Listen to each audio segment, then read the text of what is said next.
to speak in the Canal Régie. 1, 2, 3. We're live.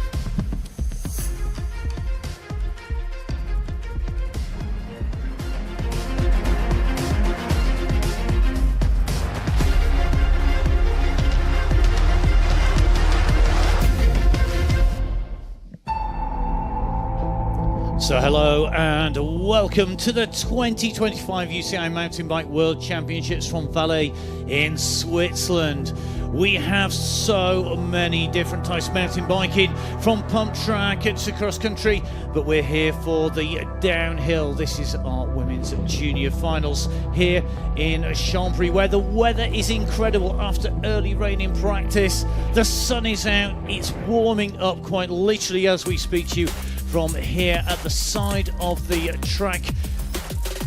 Different venues for each of the different specialities. We're in the legendary track of Champéry, which saw such famous runs, some fantastic championships and World Cups on what is one of the real tough and steep tracks of the downhill circuit. 2007, 2011, particularly memorable for some of those runs, including that infamous run, the legendary run of Danny Hart in the World Championship finals. I'm here in the commentary box with Andrew Needles, as he's known. It's good to have you here, Andrew. We have got a fantastic venue and a fantastic course for our riders with over 582 metres of descent. It's a long course in the sense it's 1,700 metres long. It's one of those courses for me, the steepness, you have to see it to believe it though. I have heard 33% average with slopes of 60% if that's to be believed. Yeah, I think some of the slopes could even be 80% in small sections. So you said it best, this is one of the steepest, if not the steepest tracks we'll ever race. You actually need to be on site. I was lucky enough to have been here in the past and raced here, and even I was surprised, blown away at going up the lift, and really just shocked that we have a downhill track down this mountain. So credit to all the course builders out there. It's an incredible test. It's very daunting, especially for some of these juniors that potentially have not raced outside of their home country. That's the beauty of World Champs. We're going to mix it up with people that have factory rides and also riders that haven't got any experience really internationally. Well, let's take a look at the track here. The top section as you dive out from the start hut quickly into these really steep sections. Now, having been up there, this is one of the real steep sections. It's so tough. You can't actually believe from the camera how steep it is. I mean, you're on the brakes all the time. It's about modulating speed and braking as much as it is about going as quick as you can, because you get this wrong, there's very limited line choice and very little option to bail out. Yeah, there's no room for error out here. You get your braking point wrong, you are in one of those catch fences.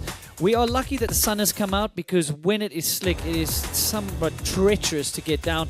This is near the bottom. There's some nice line developing there, so that's really cool. The course builders have put in a lot of catch berms, so that is great. So there's less line choice in sections, so it's going to be interesting to see how it plays out here today. And as you run down in towards these lower slopes and there's more and more crowds making their way onto site, what used to be a very wide open grassy field, I mean, the work that's gone in is incredible here to give you this section. It's very different from when we saw Sam Hill coming down here way back in 2007, I think it was. Yeah, I mean, there's just been so many iconic race runs here. What are we going to see this year? I can't wait to get into racing. As we've mentioned, one of the most iconic tracks ever for various reasons. So we are here for our Junior World Championship. You can see that Eris van Leuven, the winner at Glasgow, and Pal Arisal won 2 years in a row in her first and second year as junior. You have 2 years as a junior, and it is that stepping stone, because in downhill we go straight from junior into elite. There's no under 23 as such. The riders, of course, all subject to the UCI rules. The UCI commissaires, or race referees, if you are not up to date with cycling parlance, a commissaire is basically a referee. They're here not just to make sure that the riders observe the rules, but also that the teams follow the regulations, that the course meets the right standards, and the riders have to be ready to deal with those commissaires, because they will intervene as needed. Our riders at the moment on start warm-up, and we see lots of different types of warm-up, don't we, Andrew? I'm loving everything from yoga to juggling, getting the focus right. This is, for our younger riders, it's about being in that different atmosphere, isn't it? Yeah, it is a very different atmosphere for many of the riders coming from countries afar, from the likes of Australia, as you'll see there. I always say to these juniors, if you mustn't come to a race here and see the pros doing something different. They got warm-up bikes, they got mechanics, they got mental coaches at the top. You literally just need to stick to your normal process. Now, as you can see on the screen, we have got 20 riders going through. We started with 25 nations before, 25 riders, from 11 nations in qualifying. One rider didn't start, 4 riders did not make it through. And the riders are set off in UCI ranking. So that is our international ranking on the way down. So we will be starting off with a rider ranked 189th and working through to the rider ranked 12th in the world. That's actually the leader of the World Cup. That is Rosa Seal, our rider who has the number 2 plate. Now, because they're setting off in UCI order, it does mean that we've got a mix of riders all the way through the field, because it's not reseeding after qualification. Their time in qualification is just about being inside the top 20 and making it into the final. They're not reseeded, and it does mean that some of our fast riders, Elise Porter, for example, is going to be our second rider away, but she was 6th in qualification. And that means that she really has got only one rider in front. It's going to change the conditions slightly on track, isn't it, whether you're at the start or the end of these 20 riders? Yeah, I mean, with the sun coming out, it's definitely in your favor to go as late as possible. Seeding is interesting at World Champs. It's a good gauge. It's potentially your first time that you do a full run. You can sort of maybe sandbag, as we call it. Do you do a flat-out run? Do you do a 90% run to just hold your cards back for today? So that's really interesting in World Champs. I love that. There's a lot of mind games that can be actually played out here. You can see our first rider ready to take to the start. The rider from Spain here with that 26 plate at the moment, all ready to go. A good run on the way through, 15th in terms of qualification time for Perez from Spain. Will she be the rider who comes down into the arena? The trains are starting to gather at the side of the track. Lots of teammates down there as well, and that's one of the great things, isn't it, about having so many different disciplines in and around. This is going to be all about getting some support down there as we see our first rider in the start hut. This will be our first run out on course. 5, 4. And we are off. It is the junior women's race. We're excited, Matt. So this is a lot to take on for these juniors that potentially have only done a few European rounds. So we can see that Marta is qualified in 15th. So she's definitely one to watch out for you. Can she push any harder? It is so steep. We're going to say it all day, all week long, how crazy it is. You've got to be so good on the brakes. If you leave it too late, you stand yourself up in those turns. So on the way down here, making the way down this slope at the moment, 32 seconds up on the clock, taking that tight left-hand turn in. One of the key things here is very, very bright out in the sun, but the shade is very, very tricky, isn't it? Because we've got a real mix. We've got some areas like this where there's bright sun and very dark shade. And irrespective of what lenses you put in your goggles, what you've got, it's going to be quite hard because it's almost black and white as you come in and out. Yeah, so that was one of the steepest sections she made it through, and that's going to be a crucial turn that we'll look at all day long. If the riders can open that up, they really get way better exit speed. But it's a daunting task because those rock slabs are very slippery, even though the sun is out. So the qualification time for the first rider away was 4 minutes 43.39. Just making the way in through our split at the moment. Yes, taking that tight left-hand turn into the right here, and we'll see if she can beat the time of 4 minutes 43.390 seconds. We had Rosa Seal, the fastest rider on track, 4 minutes 721 of a second, just outside of 4 minutes dead. So it gives you an indication of the original time. Just coming out from the woods onto the lower slopes here, and you can just see it's super wide here. And as you say, a lot of this work here, it doesn't give you a massive choice of line on the way through. Most of the riders taking one line into this jump. Yeah, there's not a crazy amount of line choice, but it's a matter of inches, because if you can set up 2 inches higher than another rider and get off the brakes earlier, you're just going to have and crazy exit speed. And there we have the first rider down, Marta. That is a lot of pressure for these junior ladies up on top. As we've mentioned, some of them have not been on a stage this big. And a lot of them are first-year junior. So next rider away is going to be Elisa Porter. Her time to beat is going to be 4 minutes 38.9, with Marta Perzac, the rider from Spain, going faster than her qualifying run, going down there in a quicker time. What can Porter do on the way down? Just making her way at the moment of split number one. She's up, my goodness, is she up? She's up by seconds? half a minute. You are going to see some big time gaps. Mainly racing enduro this year, but she has qualified 4th at Ludenville World Cup, so she does show speed on the downhill bike. She's a big hopeful for France here, potentially for even a medal. These are the things we see at World Champs. They come out of enduro. They haven't been racing all year. Huge time from her. Yeah, she was 15 seconds down on the fastest qualifier, Elise Porter. So that time that she sets down, I think it's going to be one of our quickest times. Porter now a 4 minute 1.53 seconds. She's the fastest at the moment as we see Megan Horn just leaving here for Great Britain, chasing the French woman down the slopes here. That time by Porter, she was 6th fastest in qualifying. She was 15.9 seconds down in qualifying. She's just set a time that's only 1 second behind Zeal's time in qualifying. Looks like everybody's going quicker. The conditions just that bit better. And of course, this is finals. This is no more rehearsals, throw everything at it. This is where it counts. Different line there, a little bit easier to get into, but when you drop off that ledge, there's no sort of hookup rut, so it's actually more difficult than dropping on the inside line. I do think that inside line that she missed will be quicker, and we'll see that later. So it's a very challenging section here. There's going to be multiple lines there. She's gone down rider's right, which is the safer option, I would say. It's a little bit longer though. A little bobble there out of that turn. So yeah, as you said, Porter set an incredible time, but the conditions are way different. It was potentially a problem there with the bike. You're not going to see a lot of pedaling today, Matt, but we have done stats here, and you have some of the highest heart rates of any racetrack on the circuit here in Champéry. There's just so much mental energy that you go through. So going through the speed trap at 56 kilometers an hour. Horn up in split 1 and 2 on our race. Alina Porter, but comes through over the line. Going to go into second place, 5.755 of a second down as she comes in through the gate. Next up, it's going to be Matilda Hens, who's on to race route, the Australian rider, making her way down the top slopes here, picking up plenty of speed nice and early. Remember, 4 splits on the way down. We'll bring as much of those split times as we can. One of the key sections here is carrying this speed on this fast section as you come through here. You go over the road, over the bridge, and you've really got to make some speed here, but then it's back down into the shade, down into the woods again. Yeah, I think key to that section is actually take a breather.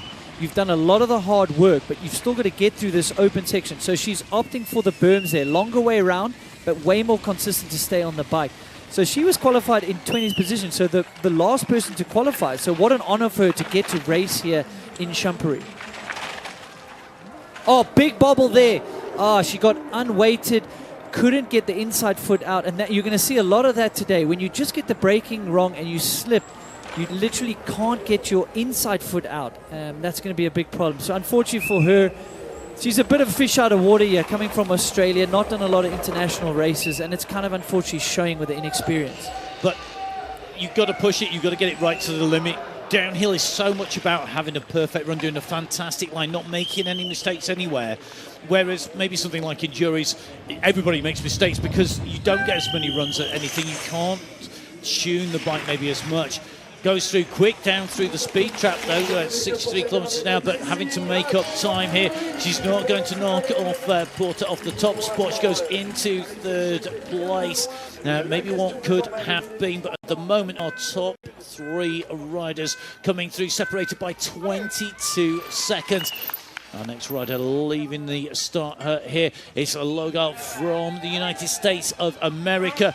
And what can she do here on the course? Qualified in 10th position. She was 30 seconds down on our fastest qualifier.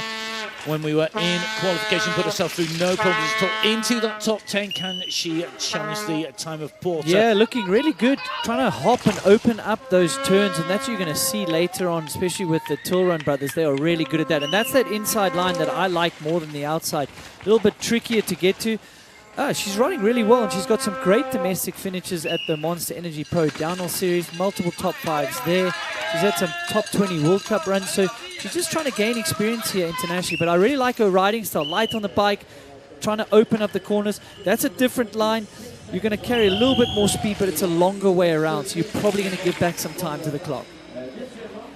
So in through the speed trap, trying to pick up speed, coming down into the arena. Big jump over the netting there, comes in over the line, goes into third place, 7.616 down on our race leader. So at the moment it's Porter of France, Horn from Great Britain, Lagar of the United States of America. You're 1, 2, 3. As we watch our next rider going on to course, Heather Wilson now out on course, 13th in qualification. She'll need to really pick up the pace here and get a fast run in all the way down.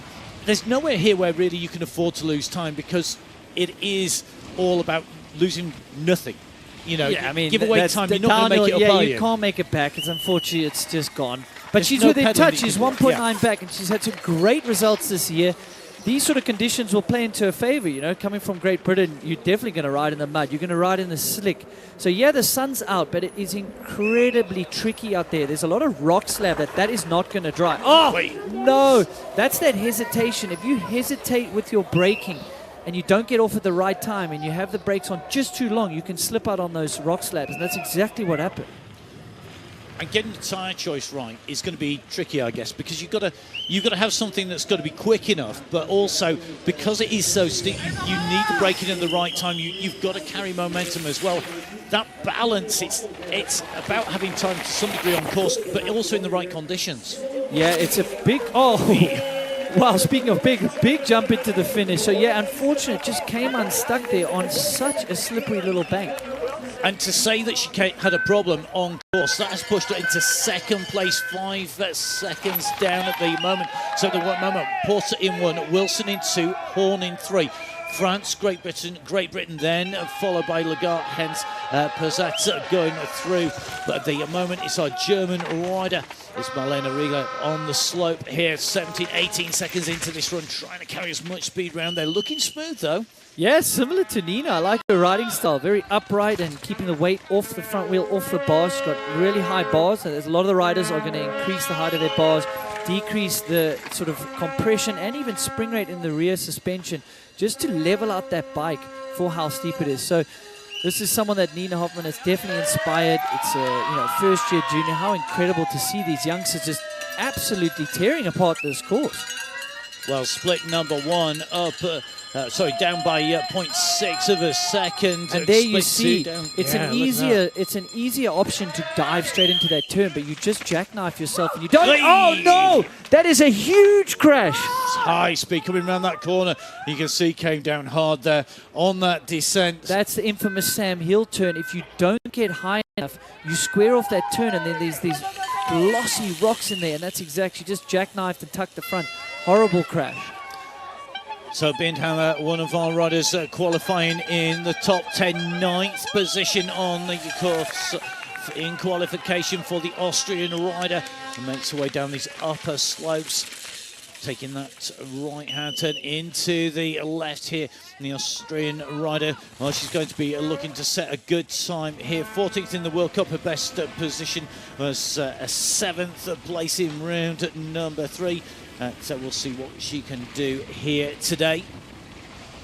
Yeah, looking very good. She's been smooth, not sort of stalling in too many of the turns as we've seen on some of the riders. That's key is, yes, you've got to be clean. Okay, within touch, 1 second. You can make that up down here if you decrease the amount of stalls that you have. So a lot of these sections, there are no other lines. So it's all about being precise with your braking, getting a little bit more aggressive, getting off it earlier before you get into the turns. Okay, looking a little hesitant here. So down at split 1, up at split 2, down at split 3. It's hovering, it's round about the time to beat, though. For Porter at the split intermediate checkpoint 4. You can see just going through just that little bit slower at the moment, just losing a little bit of time. Got to make it up here. Very difficult to do, so got to carry some serious speed through here. Yeah, trying hard on the pedals, but you could see how hesitant he was in those last steeps, just over braking a little bit too much and giving back time. Goes in second place though. The Austrian rider is going to move Heather Wilson into third place, and Megan Horn off the top 3 seats there. So Porter in 1, Binhammer in 2, Wilson in 3 at the moment, as we see Rosa Jensen onto the slopes here. What can she do on this course? Could be one of our super fast riders here today for Denmark. 4th in qualifying, only 8.8 seconds down on the fastest qualifying time of the day. Can she move from 4th up into the top 3? Can she break into a medal here at the World Championships in Champéry? And she's up all the way down. She's up by 10 seconds. This is the Dane that shocked everyone with the World Cup win in Poland. This is no surprise at all. 4th in qualifying, but did she have a 100% run there? Oh, look at the high line, missing the hole there. This is really good. She'll be carrying good speed. Giving back a little bit of time, but she is 9 seconds up. Huge run from her. Made loads of time between splits 1 and split 2, going from 2 seconds to 7 seconds, then 10. Dropped a little to 9 seconds up on the race leader, but surely this is going to be enough to take that hot seat away. The clock is ticking. It's going to be by miles. It's 9.798 of a second quicker. She held that time through and increased it by 0.4 of a second, actually, between split 4 and that finishing line. Great run. Great run, and I mean that is potentially a time that the riders at the top will hear about, they'll know about, because she's gone way faster than the best qualifying time. Yes, different conditions, but that is something that the riders will start thinking about at the top. And she's going to have a bit of a wait, because our top 3 riders are in the last 4 riders to take to the race route today. As we see our next rider, Eleni Tukovic, hit the slope 16th in qualifying. One of the riders who raced in Andorra last year, 7th place in Andorra. Yeah, an aggressive Aussie racer, and as you said, she's got experience. She's been to the Worlds before. So that section is something that you can just take a little breather and then off you go. You've got to get down these last steeps. So there is a high line here, but not a lot of the ladies are taking. So they're opting for the round burbs. Very consistent, but it is the longer way around, as we've said. And this section, it's so difficult to describe how steep it is. Just to manage your speed to get down is a challenge. Let line try race at race pace. Okay, little loose on the brakes there. Oh no, she comes unstuck. And you could just see before she went into the rut, the back wheel was going all over. It was sliding. She got it locked up. It didn't hit the rut at the right time. And then that means she's lost more time. Shame. And now the momentum's gone, hasn't it? She's got too much tension in the body and the brakes. The arms just feel a bit stiff. And then you're going to lock the brakes at the wrong time. You're unbalanced. And then you just go over the top of the berm. 7th last time in the juniors, made qualifying, made the top 20 this time around. She's going to come down the slope. You can see that the clock showing that she's already well down at the moment. 33.770 at split number 4. She's going to come through the line. She's not going to challenge for a medal today, but another bright talent for the future. And it's all part of that learning experience as a junior that takes you onwards, because it steps along the way, and even at what seems at the time to be a bad performance or where you make a mistake, there is a chance to take something positive from that and actually learn from that and go forward. Yeah, they always. I mean, some of the greatest in our sports didn't have the best junior careers at all. You know, even Anne-Marie Perrin was even a late bloomer. Andy Kolb, Benoit Coulange, John Scott. You know, these are guys that maybe showed some potential, but they weren't the phenoms like the Jacksons and you know, even Arise van Leuven that's won twice. Yeah. So we can see our 3 riders on the hot seats at the moment. Rosa Jensen taking top spot. She's holding position number 1 at the moment. Elise Porter in 2. And Emma Bindhammer in 3. 9 seconds back for Porter and 13 seconds back for Bindhammer. The time to beat if you want to take away that top spot. 3 minutes 51.355. Yeah, I mean, it's a Swiss junior that clearly loves the mud. Proved it with a top 5 last week in Leger. So maybe these sort of slick, tricky conditions will play into her favor. You know, racing in front of a home crowd is awesome, but it adds a level of excitement. Really good in that turn there. She opened that nicely. She's carrying very good exit speed here straight out the bat. You'd say it's slippery. It's nothing as compared. I mean, Leger was just on another level. I mean, everything was covered in mud. And some of this course was previously this week. I mean, you know, they're absolutely slick and slippery. Now it's starting really to dry out pretty much everywhere on course. I don't think there's really anywhere that's as slippery as anywhere here as was on Leger.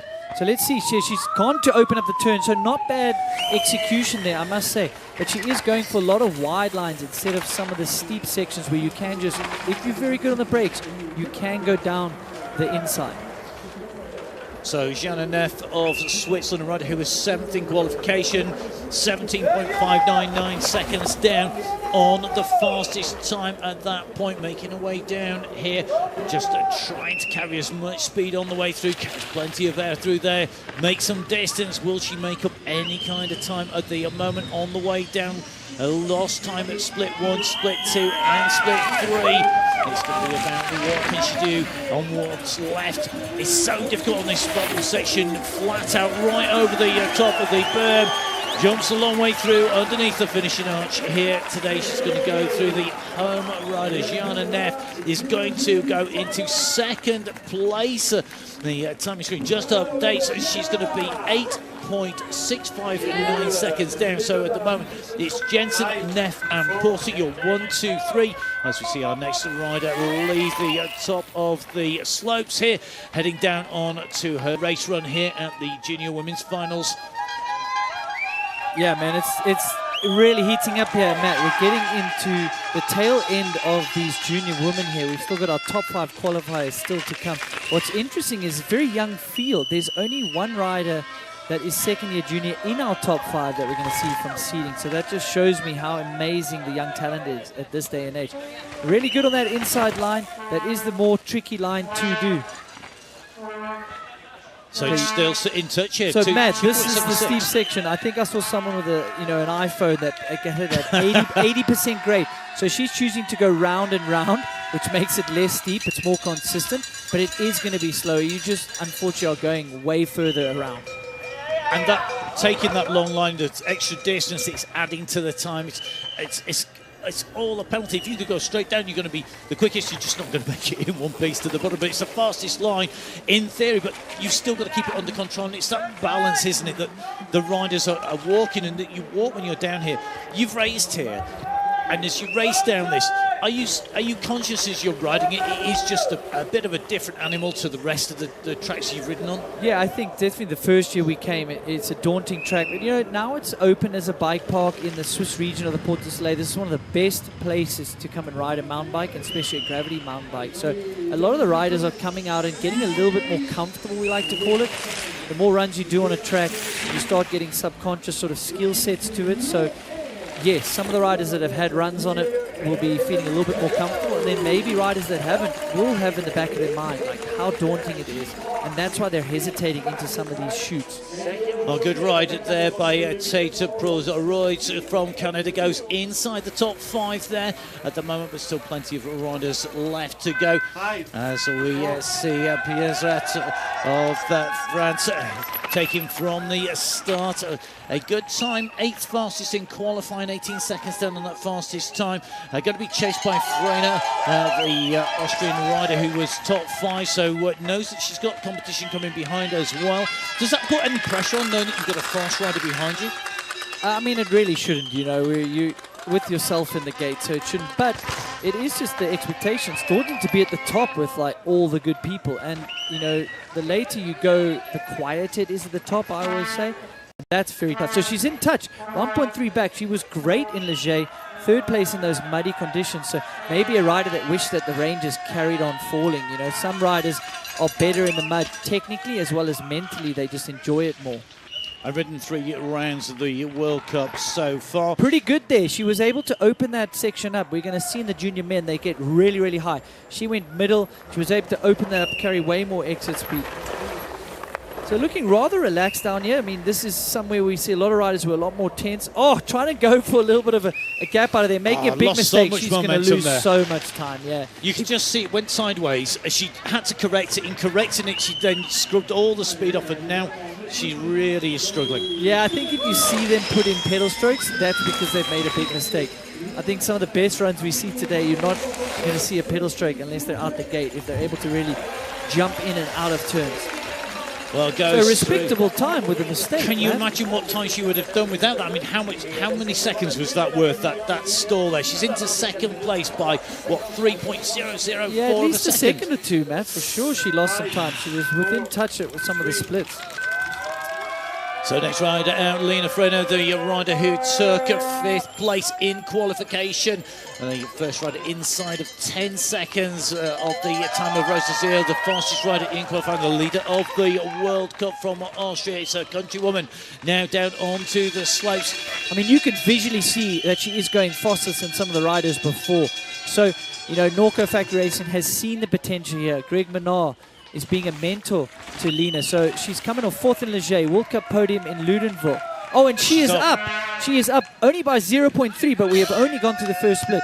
And there is the steep line. This is a really challenging line to do. Oh, and she gets it clean. She's going to carry way more speed than some of the other ladies here today. And you can just see how steep it is by the trees, by the padding at the sign, which should be she is on a run today. Yeah, look at this. 7.8 seconds up. She looks so clean. She looks committed. Look at her hop that back wheel nice and wide to carry better exit speed. That is incredible technique. Oh, and sliding the back wheel there. This can be a race-winning run easily today because we don't know how many ladies are going to be able to sort of guess at how dry the conditions. 11 seconds up. Now that's huge margin here in Champéry. No surprise here from Lena Freno on Norco Factory Racing. Greg Menard must be biting his nails at the bottom right now. Oh, she almost comes unstuck there. Oh, going inside into the berm. She is going to absolutely smash the time here today. Boom! Look at that, 12.99. She was up at every single split on the way down there. Absolutely nailed it, and you can see the congratulations there. What a run from Lena Freno there. She flew down. She was number one every single split down. The time, 3 minutes 38.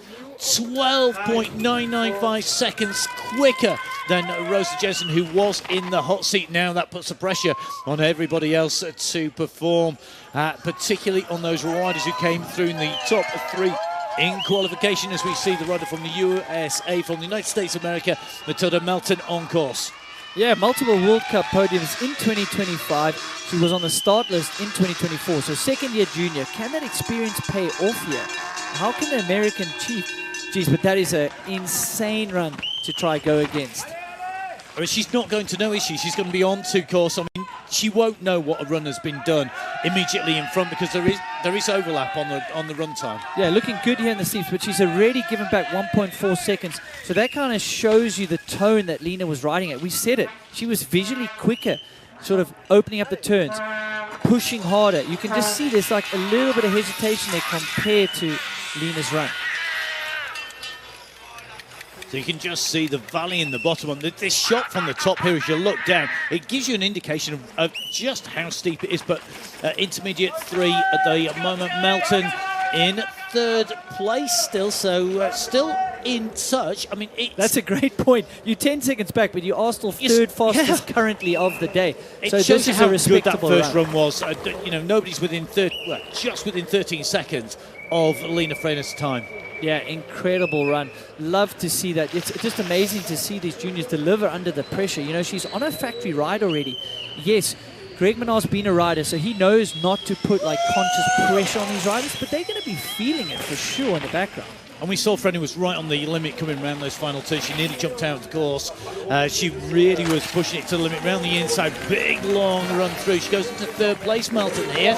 A good run. That is going to depose Diezarat of France from the podium. So it's going to be Freno, Jensen and Melton. Your 1, 2, 3 in the finish at the moment down on the hot seats. I mean, how is this happening? Lena Freno is only 17 at the end of this year. I mean, scary. You know, depending on when your birth date is, you could still be 16, and you are riding down one of the most daunting, steepest, gnarliest, craziest tracks that someone ever designed.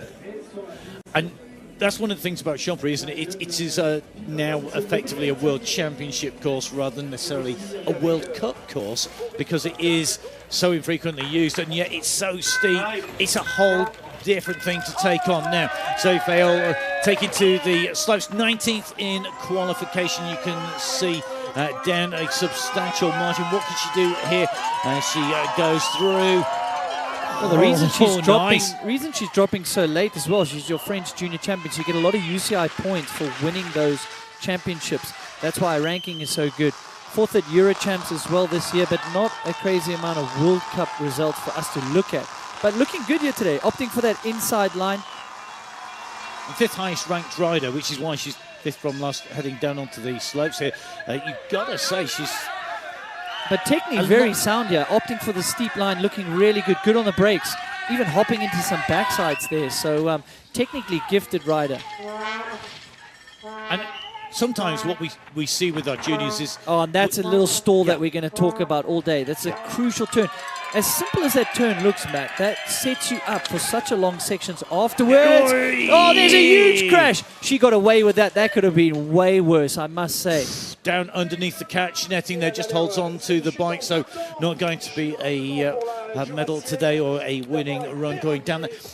For the juniors, a lot of the time we're looking at talent as much as we're looking at results, and we're looking for the future, aren't we?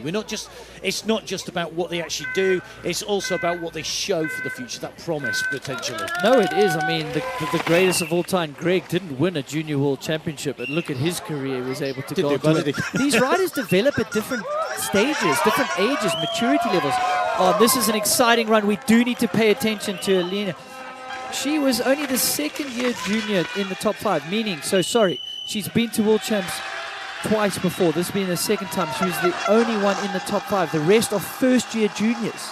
So she took 4th place in Andorra last year. She had the 2nd fastest time. She was only 2.509 and she's down. in touch, Matt, coming into the steep section. She's got a really good body position for this track. Look at how straight up her back is. She's trying to keep as much weight as she can off those arms. I know those riders at Syndicate have raised their bars. They're doing a lot of bike setup. She can lean on Steve Pete to get some confidence, to just help with lines, with just sort of calming the mind, I think, is what someone like Petey or Greg does. And she's up. She's up by 1.8. Look at this, she's up. The last 2 splits are up. We're going in towards split number 4 very shortly indeed. Oh, inside line there. That worked out pretty well as well. She's carrying some good pace here, coming out here onto the slopes. This could easily be a winning run. She's up. 1 second up. Will she opt for that inside line? I'm sure Petey's got her on that. Yes, she does. Come on. So that is really well handled here. Oh, getting a pedal stroke in there. Carrying speed. This is critical. What time will it be? Will she beat the time? She's coming down. She's underneath. She's in the green by half a second. 2nd fastest time in qualification. She comes through with the fastest time in the house. As she comes through that line, she'll take over the hot seat. Elania Hulsenbosch of New Zealand comes through with the quickest time to beat now. 3 minutes, 37.826 seconds. Wow, the Rainbow Stripes were calling. Has she answered? What a great statement of a run as well there. Now, Bella Birchall, rider who came down, took 18th in qualification, our 3rd best UCI ranked rider overall. So that means she's 3rd from last to come down, with only Osgaard and Zeal to come after her. She knows that she's in amongst some really fast riders here. A great chance for her to potentially excel. I was quite surprised to see how slow she was on that run in comparison to everyone else. And she's only 3 seconds off the pace, 3.8 seconds off the pace at this point. So yeah, clearly got the potential and the talent to be right up there. Yeah, with how treacherous the conditions were yesterday, you know, a lot of riders would have played it safe. Some would have had little mistakes, crashes. You couldn't see by, you know, the jerseys had to had a crash, because you could literally just like fall over and not get dirty and lose a bit of time. So she's had some great World Cup results as well this year. So awesome to see how broad the base is of the countries that can bring riders to this race and perform. Yeah, when you talk about World Cup, 4th, a 5th and a 7th. Didn't ride in Leger, though. Oh, and taking that inside line on the grass, so that was really cool to manage that off-camber section there. So not the run she was hoping for, 16 seconds back. I mean, it doesn't take rocket science to know she's not going to pull that back up. No, but she is in 6th position overall at the moment, so a top 10 is in her grasp at the moment with 2 more riders to come. Can she finish off this run, retain that top 10? Because there is a win to take home for everybody. Potentially, whether or not you're challenging, a top 10 might be your target coming in here, and that could be the result you're going to get, you know. It would be, I'm sure, a top 5 would be what she's looking for. In 6th position at the moment with 2 riders to go. Yeah, I mean, that is potential goal for some riders. Maybe they just aren't on, you know, podium pace, but a top 10 can be great to set up your career, to give you that confidence to go and race as an elite. So in through the line at 7th position, she's guaranteed the top 10 here today because there are 2 more riders to come. Later, Ostgaard and Rosa Zeal are last 2 riders to go. It's the rider from the United States of America off as our second to last rider here, the penultimate rider down onto the course. You can see a qualifying time, the 3rd fastest time in that qualification, but different conditions. And we've got a different rider at the moment with the fastest time to beat 3:37.826 for Elena Hulsbosch. Will she be able to beat her? She's heading in towards that first split, that first intermediate checkpoint. Yeah, I mean, the US rider with 2 World Cup wins this year, so she has the experience, she has the skill, she has the talent to take this win. So she is up, not by much, it's only a 10th, into the steep section here, opting for the rider's far right line. That is one of the trickiest lines. Gets it clean. But this is no other race. This is one chance, one run for the world watching. Can she do it?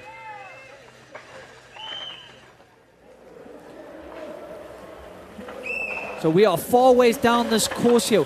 We're waiting to catch up on split time. She's in the last steeps here, coming out. What will the split tell us? Oh, she's in touch. This is so close. 0.2. That is nothing. Hulsbosch was really good at the bottom here. Very aggressive on the pedals. Jumping very deep here. But if you can get these jumps clean, you can make up time. It's jumping really long into one of those, almost landed this into is going to be so close here. Has she done it? It's tight. No, it's not enough. She goes second, only by 0.4 of a second. That is a brutal margin. And when we look back at the fast times through there, I mean, both Ostgaard and Frenner were faster than Hulsbosch on split 1, but after that then, they all lost time on the way down. That second section is where Hulsbosch pulled the time back and then held it all the way down to the bottom with very little time gap. Last rider to go, the leader of the World Cup after Leger, the rider with the fastest time in qualification on the way down these slopes. What can Rosa Zeal of Austria do here in Champéry? She is a rider who I'm sure will have spent plenty of time riding this course in practice. Oh, look how clean that was. Just really smooth. I like how she hopped up and opened that turn. The Austrian sensation, triple World Cup winner this season, dominating the junior field. And she was up by 2.5 seconds, a bit of a statement to the other riders. But, oh, she is up by 0.6. So this first sector, most of the riders are going to be very close to each other. There's not a lot that can separate them. Everyone's, you know, physically fresh, mentally fresh. It's not that taxing yet. So let's see, what can Rosa do in a critical turn that we've been talking about? Okay, she gets that good. She gets that very good. She's making her way down. She's got to keep this dialed on the way down. She's hovering there or thereabouts. Just looking on our splits here in the commentary box. Split number 1, she was up. Split number 2, I make it she was down. Split 3, she was up, but it's by fractions of a second. She's up by 1.6, Matt. This is a big run. The weight of the rainbow jersey is calling. Can she answer? 1.8 seconds up. She just has the jumps to get through. Well, she'll obviously go inside here, I can only imagine. Yeah, really good, really tidy. Oh, she looks good on the bike. This is a huge run. 1.862 Lou. She's surely going to maintain that. No mistakes now. And that rainbow jersey can be yours. It is. It's going to be a world title. And she answers. A rainbow jersey called. She answered. She has that number on speed dial. What a win from her. Just Austrian sensation today. Rosa, take a bow. What a win. Only once has she not been on a podium at the World Cup. And that was the very first one. She took 5th place there. A second, a first, a first, a second, a third, a first. So consistent this season. And now... And she's first year junior. She's going to be back next year to defend those stripes. Oh, when you look at that performance and you just think... Astounding. I mean, we had Reese van Leuven from New Zealand doing 2 years in a row. that performance incredible. I'm not quite sure she can quite believe it. It's going to take a little bit of sinking in. She's handed the flag here, the emotion. Look at the smile on her face, and quite rightly so. Yeah. Fastest in qualifying. She knew that it was within her grasp. She saw runners go quicker. She'll have known the times were coming down. She knew the conditions were faster. Whether it was the wet, the slippery, qualifying, whether it's our finals, she's absolutely nailed that today. She takes away top spot here today. I think even more impressive than the riding we just watched is like the pressure she dealt with. You know, all the wins this season, going fastest in quali. I mean, you've really got one goal at mind after that, and that's to win. And then you're dropping last. It is so quiet at the top. All you can do is hear your thoughts going through your head. So, incredible race. And also interesting, she wasn't maybe at the top of everyone's list coming into the season, but she has really delivered. And going to be having to defend those potentially when we move from here into next year. I mean, she's going to be wearing those as we move into the last round of the Junior World Cup, but it'll be interesting to see how she then goes on into her next year as one of our junior riders in that rainbow jersey. And can she make it 2 out of 2? Can she follow in the wheel tracks of Aries van Leeuwen? The winning time here today, 3 minutes 35.962 seconds for Rosa Zeil of Austria, takes away top spot. Behind her, Elenia Hulsbosch takes away second place, and third place by the United States rider Ostgaard. What a run though by our UCI world champion in the junior women's downhill for 2025 here in Champéry. You talked about the pressure, you talked about the riding, the ability. She absolutely had that down, and what a day for her. Did you see anything wrong with that? Is there anything she can improve? I mean, there must be, surely. I mean, there always is. No rider is happy, but to be honest, what we did see on screen, I think she rode it technically as she should. She was very calm and collected, setting up into turns, and that is key for carrying speed. And even here at the bottom, I mean, she was just really composed, you know. Hulsbosch was maybe a little bit more aggressive, but I think sometimes you can lose time that way. Well, fantastic race run, a fantastic season leading the World Cup with such a long string of podiums as well as 3 wins in the World Cup, now winning the World Championship for 2025. Rosa Zeil of Austria gets the chance to celebrate. She'll be pulling on that rainbow jersey as the winner of the World Championships for 2025. Such a talent for the future. And I think we can look forward to seeing her for plenty of years to come. So here in Champéry, our world champion will shortly be on to the podium. This is the women's downhill. It will be followed by the junior men's downhill. Both of our junior competitions taking place on the same day here in Champéry. You can see from the shot there just how steep the run down is into the arena. The track coming down from the upper right hand side of your screen down into the arena, dropping down underneath the slopes of underneath the ski lift and the gondolas, down into what is a fast packing arena down here. Brilliant venue, a great arena for the riders to showcase their skills. And I've got to say, Andrew, a very worthy winner after that season-long performance she's put out time and time again. She's shown that she's the rider who's going to be there. She's going to be in contention and all too often taking the win. Yeah, I mean, you couldn't have said it better. Well-deserved. All the stats were sort of pointing in her direction. Maybe not spoken about as much coming into the season, but as the season got going, it's absolutely no surprise that she took the win here. Well, I think time for us to head down because we may well be able to get a few words. I always like it when we can get to hear what our winners have to say. So hopefully we're going to hear from our new world champion very shortly. The course you can see from the shots here, Andrew, has dried out compared to when we were here earlier on as the riders make the way down. It's not as slippery as it has been, but to take the win in qualifying, to take the win here, to be leading the World Cup, it takes somebody very, very special. And now having got over the emotion, let's hear from a world champion. How it means to you this title? Oh, it's so crazy. I still don't really realize it, but my run was so good, and I was just, last corners, I just wanted to bring it down, and it feels so amazing. How was the track today? It was definitely better than yesterday, but still pretty hard to ride, and yeah, I just wanted to stay on my bike and bring it down, and I did that. And now, just have a party? Probably, yeah. Well, just wanted to bring it down. She did more than that.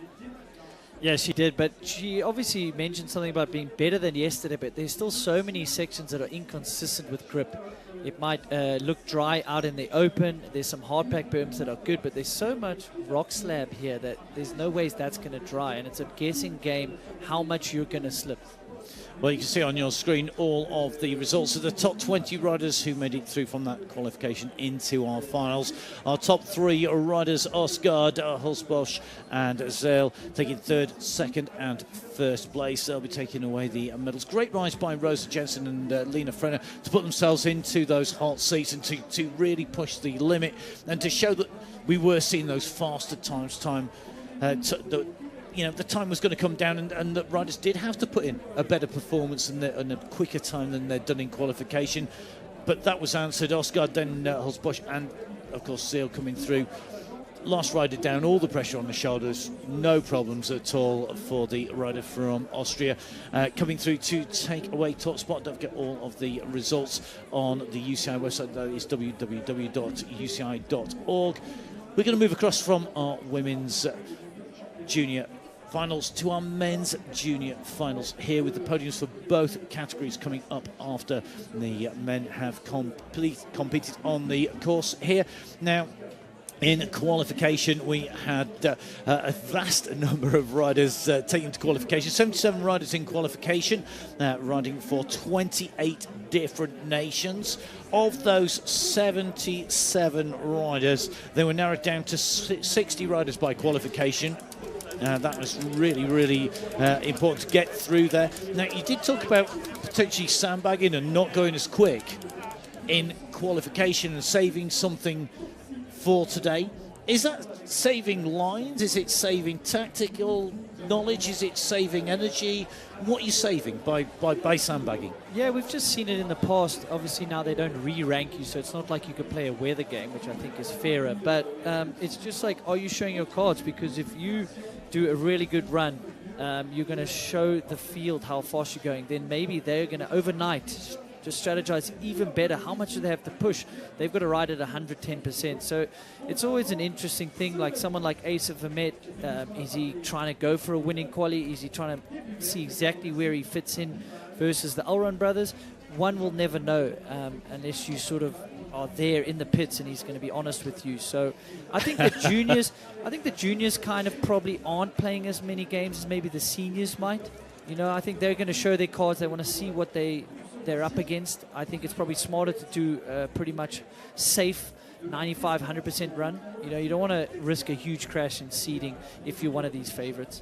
And you talk about Asa Vermette. He's the defending champion from Andorra in 2024. He came down with the 4th fastest time in qualification, just ahead of Ollie Clark. Ahead of him, Jonty Williamson from New Zealand, and then the 2 Elrond brothers came through. Now, when we look at the time gaps on those results in qualification, the Elrond brothers, I mean, they were separated by 0.144 of a second. Then you got Williamson 4.5 seconds down. You go through Vermette and Clark, you go out to about 7 seconds, but then it's a bigger gap, 12 seconds for Hickman, right the way through to the top 13 being inside 16 seconds of race lead as they came through qualification. The top 20 riders separated by just under 20 seconds. I mean, it's super, super tight at the top. Yeah, it is, but I think today is going to be tighter with the conditions drying up. I think we're going to see those time gaps be a lot tighter. The winning margin potentially could stay where it is, you know, if those Elrond brothers really get the runs they're after. But, you know, besides the Elrond brothers, you know, Jonty Williamson was 4 seconds back. That's a big margin, I must say. So fantastic racing in the Women's Junior Downhill World Championships for 2025. We're going to see the men take to the start line very shortly. The riders in their warm-up preparation. A number of the riders not necessarily just warming up as we see there on a mountain bike, but also having a road or a gravel bike, something with drop bars there. Does it make any difference what you warm up on? No, I mean, if that's what you're meant to do, is just get the legs turning and potentially just raise the heart rate and get your body ready for what you're going to be put through. And as we said, it's a super interesting track. We had some of the highest heart rates ever recorded, and you can do a very fast run here without a single pedal stroke. It's just from all the force going through your legs. It's like riding a giant pump track, just trying to resist the bike under you, and as you mentioned, on their arms as well. So yeah, they're just trying to get fresh. I mean, sometimes this warm-up is better for the mind than it is even the body. And I was listening to an interview with Hattie Hunden, who was talking about her transition from enduro to downhill, and she was saying that the big change, it was a lot more very specific arm work, body work, strength training, rather than necessarily time on the bike. When you compare something like enduro, I mean, she's an all-round rider, you know, she's ridden road, cyclocross, cross-country, enduro, now into downhill. But she says this is the one that she has to do the most strength training for. And that's where, this is a track that's going to pay off, isn't it? Because it is so physical, because you've got such a steep slope, and you've got lines that reward, because the rewarding lines we saw there, carrying the speed through the steeper sections can really make a difference. And being able to take that riskier, harder line, the steeper line can pay off so much here. Yeah, and also if you get knocked offline and you go into a bigger bump, if you've got that upper body strength, you can really resist getting your chest on the bars and potentially going over the bars. So yeah, strength is huge in downhill now. It's like really a sprint-based sport. Some of the fittest riders out there, even though obviously people outside the industry don't really think that, but it's just the style of fitness is incredible. Well, we've got maybe the next generation of riders making their way up into the grandstands here in Champéry in Valais. Valais playing host to the Mountain Bike World Championships, and the first of our riders in the men's junior downhill, out and away from the start, Filippo Turati of Italy, the first rider to leave the start hut and on to the slopes. We'll see what he can do time-wise when he reaches the bottom of the course. He's here at the moment on the upper slopes. Yeah, just a rider trying to develop his World Cup craft in 2025. Quiet rider, but definitely some loud corner speed, so it's exciting to see these guys hurtle down here. But we've got 60 riders coming up, so it's definitely a lot of them, but it's cool to see as the pace changes here in the junior men. And then we're going to get to potentially could be the fastest run of the weekend. Yes, it's Saturday today, but those Elrond brothers have done that at World Cups this year already, so it's going to be just in for a treat today. And with 60 riders on course, the first 20 or so riders, so they're off at 1.5-minute intervals on the course. Bearing in mind that this is a 3-minute plus course, so first 20 riders on 1.5-minute intervals.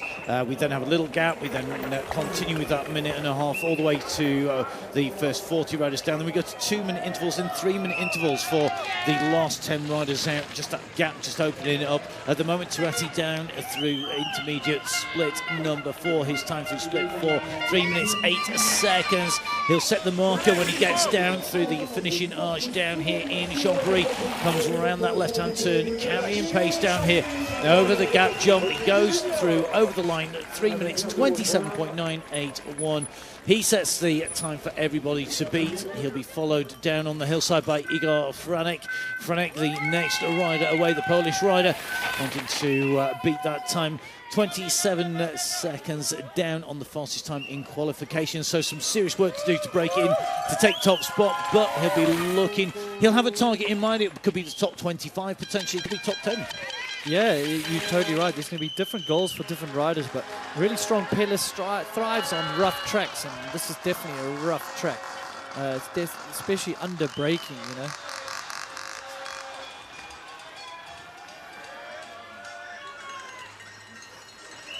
So navigating the steeps very well here. This is going to be interesting to see. There is a line right down the guts. I wonder if the Elronds are going to deliver that today. So, oh, gets that pretty good. He gets sort of medium high there.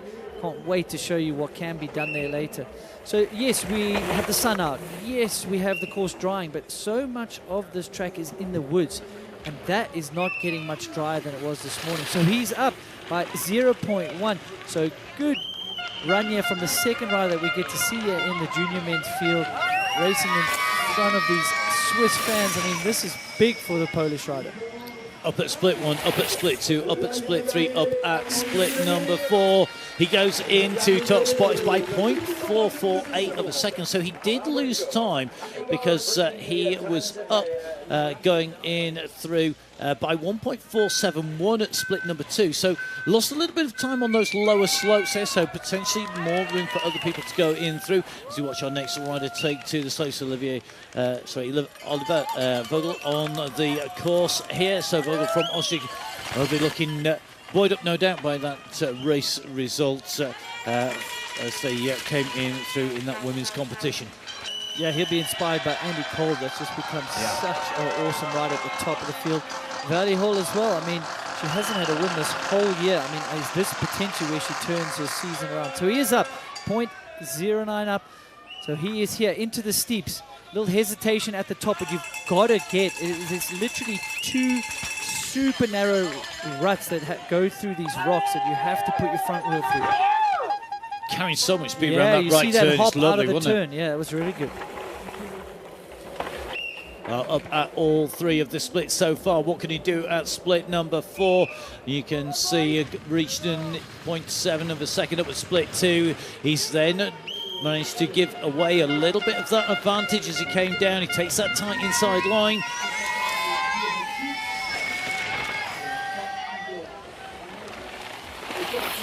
Pushing on last, jump over the gap there, little pedal stroke in the air and loses more time. So lost a lot of time on the bottom of the slope there. It wasn't obvious way, it wasn't one particular mistake, was it? Yeah, he was sort of a little late on the brakings on the turns and stood the bike up, and he just didn't push enough exit speed there. So there was some visual indications that he was probably going to lose a little bit there. So another Swiss rider on course. How awesome to race in front of your home fans here. I think that's just one of your bucket list things that you'd love to do as a racer, and especially so young as a junior. Good exit speed there as well. And coming through, I mean, for your average rider, this course is just unrideable. Never mind raceable. And yet he's coming down here and he's super smooth through some of these sections. 0.7 up, you could see he was holding good sport. Even you've summed it up. I wouldn't suggest your everyday rider comes and rides on this track. I've sort of got to the point that, oh no! Jackknife's the front. He was on a good run as well. Just didn't get high enough set up there, but had to commit to the turn. And it's those slick rocks that are going to be one of the bigger challenges here today. Oh, and he was almost in sight of the finish line as well. Within touch, even with a crash. So that's a bummer for the local rider. So on the way down, Bokel at 0.747 up at split 1, 1.8 seconds up at split 2, split 3, 3.3 seconds up. It's almost, he was on the slick turn, the bars of the front wheel just lost it, and that was it. He was going forwards, driving on no matter what happened there. Yeah, you'd almost say he almost did nothing wrong there. It's so slick, but he's like, that is the matter of being an inch to the left, and he potentially could have saved that. Well, next rider out on to, of course, is Marco Marini of Italy. On these upper slopes, trying to maintain that speed, that pace. You'll know that he has to keep it rubber side down. And that mistake that we saw, I mean, we saw Bokel carrying so much speed through. He was looking smooth down there, making it look relatively simple, but then just not enough. And when you lose that front wheel, it can be braking, it can be not enough weight on the front of the bike, it could be a multitude of reasons why it goes, or it could just be that the course has just changed slightly. Yeah, I mean, it literally can be unlucky with how slick it is. It's so difficult to get that wheel where you want in these conditions, but yeah, it's just if you leave your braking a little bit late and then you're a little bit hard on the front wheel, you can push it. And I mean, there, it's just so hard to get high enough where there might be some grip near the bank. So on the way down at the moment, Marco Marini of Italy down by just under 4 seconds at split 4, losing time consistently down this course from 0.9 to 2.1 to 3 to 3.78. just losing that little bit of time each and every check on his way down in towards the finish. Bokel went through the line 23 seconds down after those issues on the way down. Marini goes ahead of him. He's going to slot into fourth place at the moment. Igor Franek, the rider in the hot seat. The time to beat 3 minutes 27.533 seconds.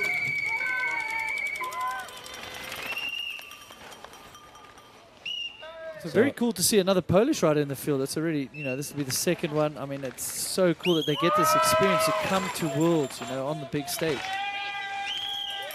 Well, those distinctive white colours with the red band down the back of Poland. Alice Golowski descends down at the moment. Takes that tight inside line. Just dropping in there, you could just almost see the bounce out, comes round that turn. And again, it's about carrying as much speed as you can. It's very easy to look smooth when you're going slow. When you go fast, you're on that ragged edge. It's almost, you've got to be, and I don't want to hark back to too many of the earlier, the World Championship runs where we saw people riding like they couldn't sit down. But this is a run where you've got to be right on the edge, haven't you? And he's doing that. Yeah, he is. I mean, up 1.8 seconds up. So great run here from Alex in Champéry. And as you said, you've got to ride the knife's edge here. You've got to be willing to have a crash to win this race. It's just how the nature of the course is set out. Well, into that final left-hand turn, the final jump, pedals through the air there onto land, and he comes through with the fastest time. That's a good time as well, 1.736 of a second up. He goes in with 3 minutes 25.797. Alex Golowski of Poland ahead of his countryman for Poland, Igor Franek in second. Italian rider Filippo Turati currently sitting in third place. To get onto that podium, you'll have to beat 3 minutes 27.981. And it's a little scary to look back at the Allround's time from qualifying in, for sure, trickier conditions. So we are in for a treat this afternoon. These times are going to keep coming down. But Diego's been improving all season, so this is something that he'd like to just get some confidence from. You want to get a nice clean run. Yeah, and he's up 0.2.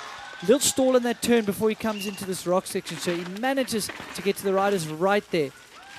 Oh, he is loose. He's leaving his braking a little bit late there. Oh my goodness, this is a little bit ragged for my liking. It's risk and reward though, isn't it? You've got to risk it, you've got to risk it, you've got to risk it.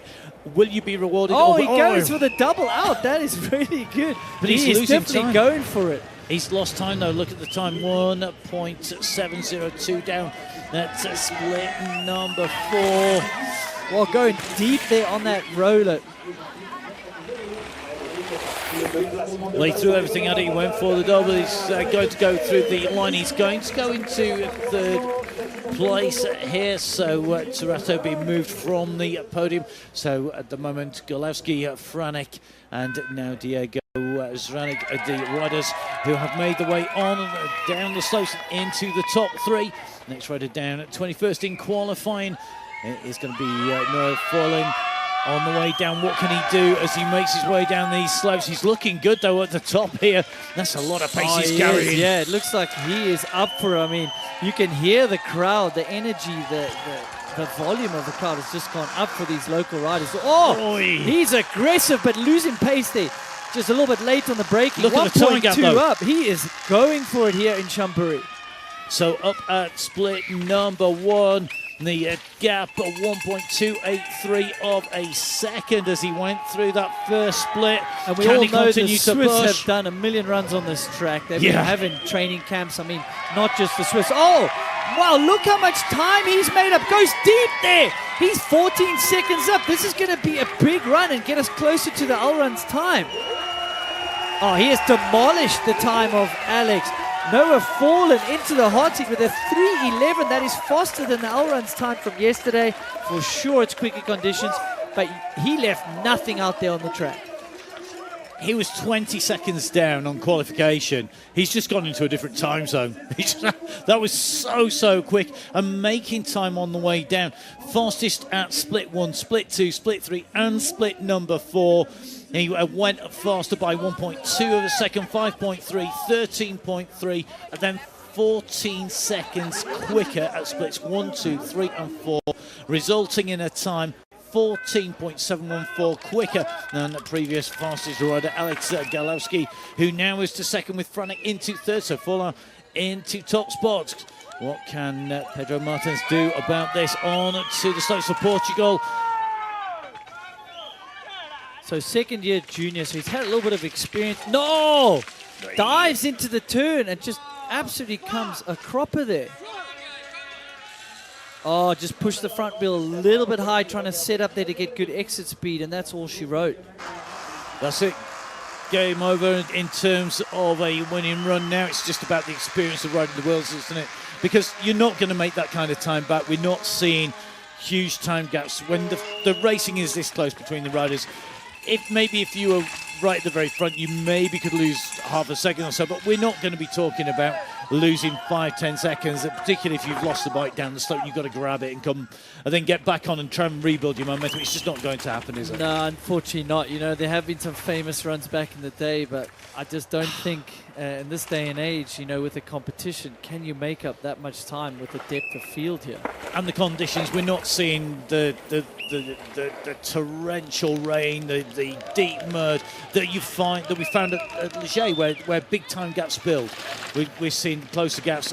So on his way down, Pedro Martins of Portugal, after that slide out, he went from being 9 seconds down to 35 seconds down to 46 seconds down. What will he be as he comes in towards the line? I think it's going to be well outside the time of Forlan. It is indeed 50 seconds down by the time he comes across the line here today. Well, maybe a learning experience, but if you don't push it, you're not going to be in contention. Next rider up and away from the top here, heading down deep into the woods, down on the steep slopes here in Champéry. And this is part of World Champs. We've got someone from Costa Rica here in the down. I mean, I think that's incredible. Somewhere I want to visit, so if anyone wants to send me an invite, be sure to send me a direct Is it on your message. bucket list of for riding sure venues? On my bucket list. I've heard some great things about the riding scene there now. You know, it is growing, and this is how you grow it. You send these riders to the World Champs.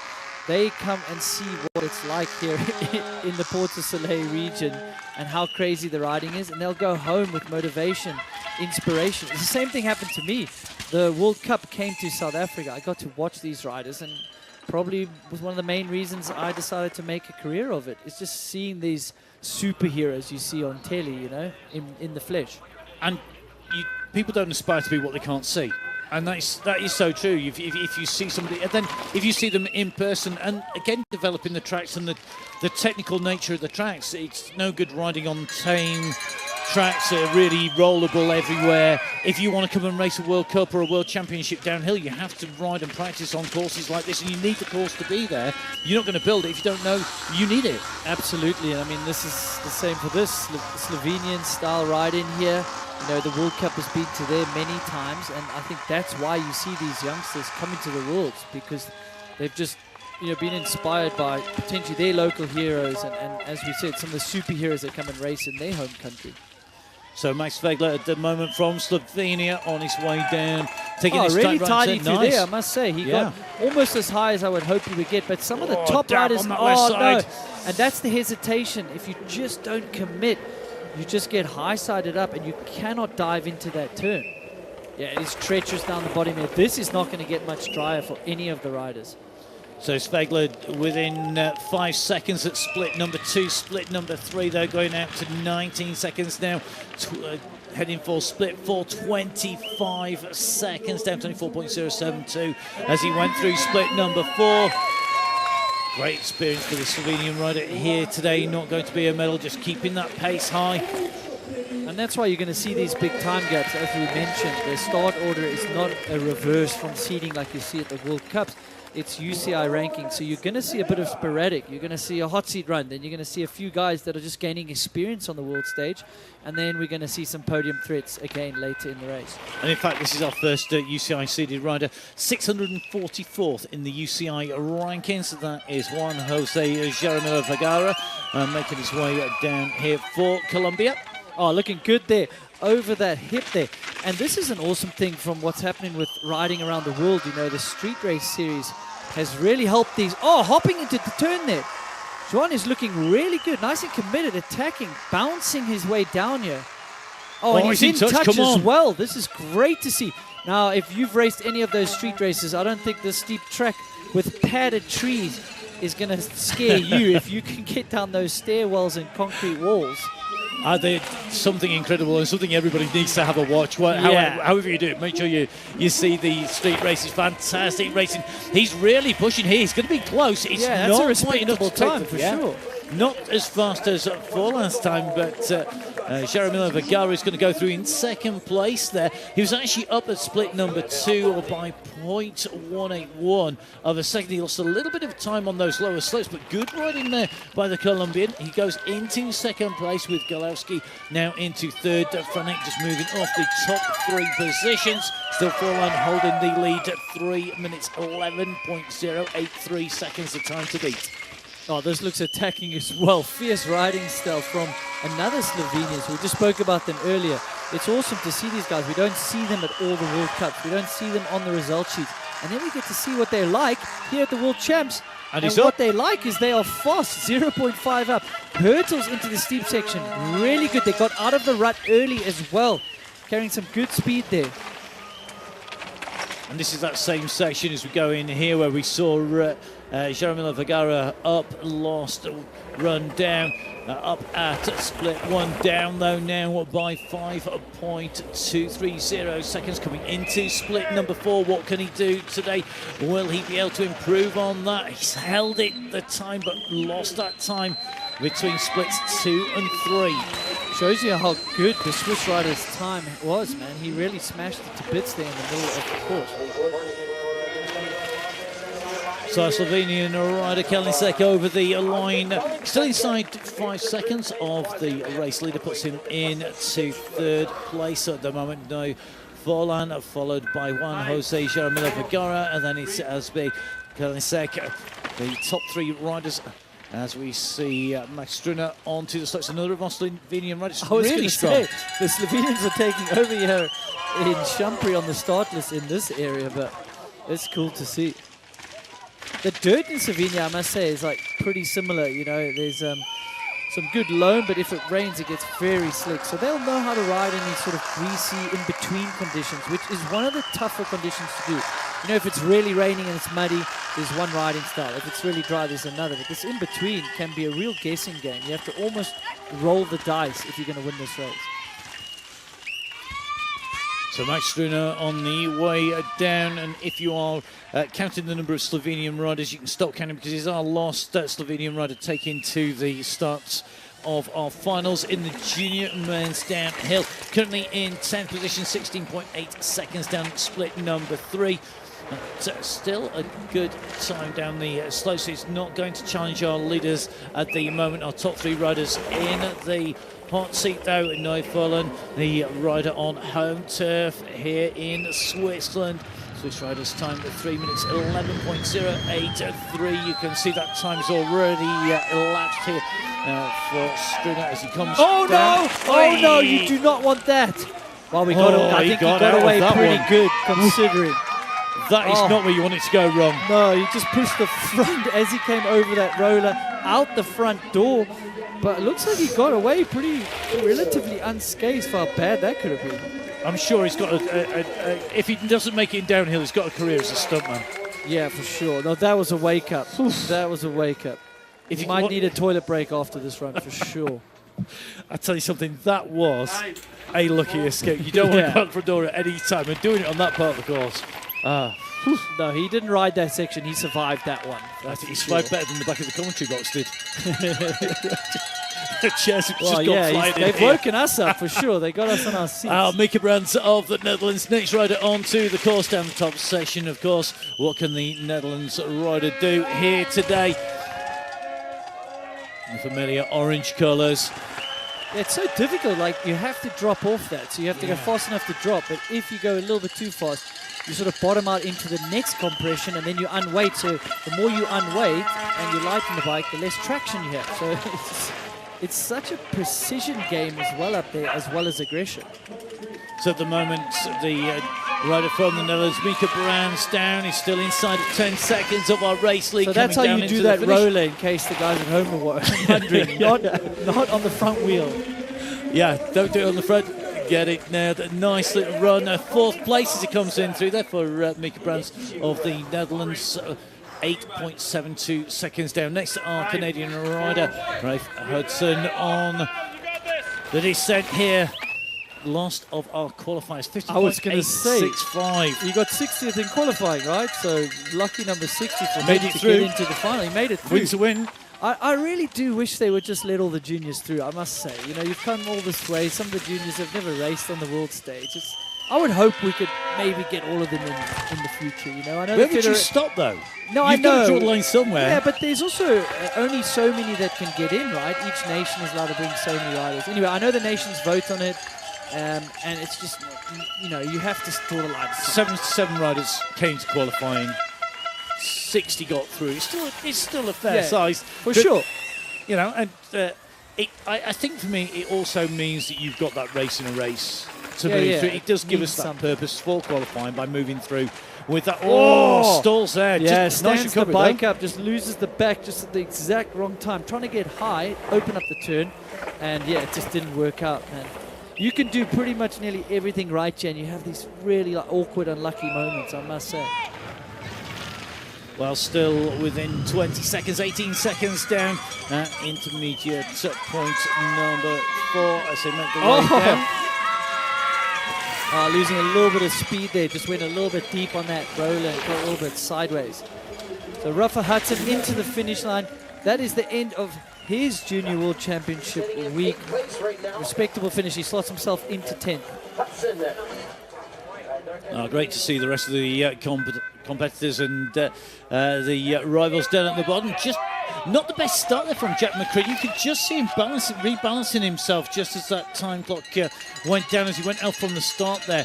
How much time realistically is he going to lose on the start for not being quite right there on that start? I mean, you could definitely lose a couple tenths of a second, even half a second if you're needing to pedal like you are out of this start gate. So hopefully you can just like regain composure. Sometimes it just wakes you up and gets you going if you make something like a small little silly mistake like that. I've said some of my best runs with the error in the first split. It just kind of woke me up to get going.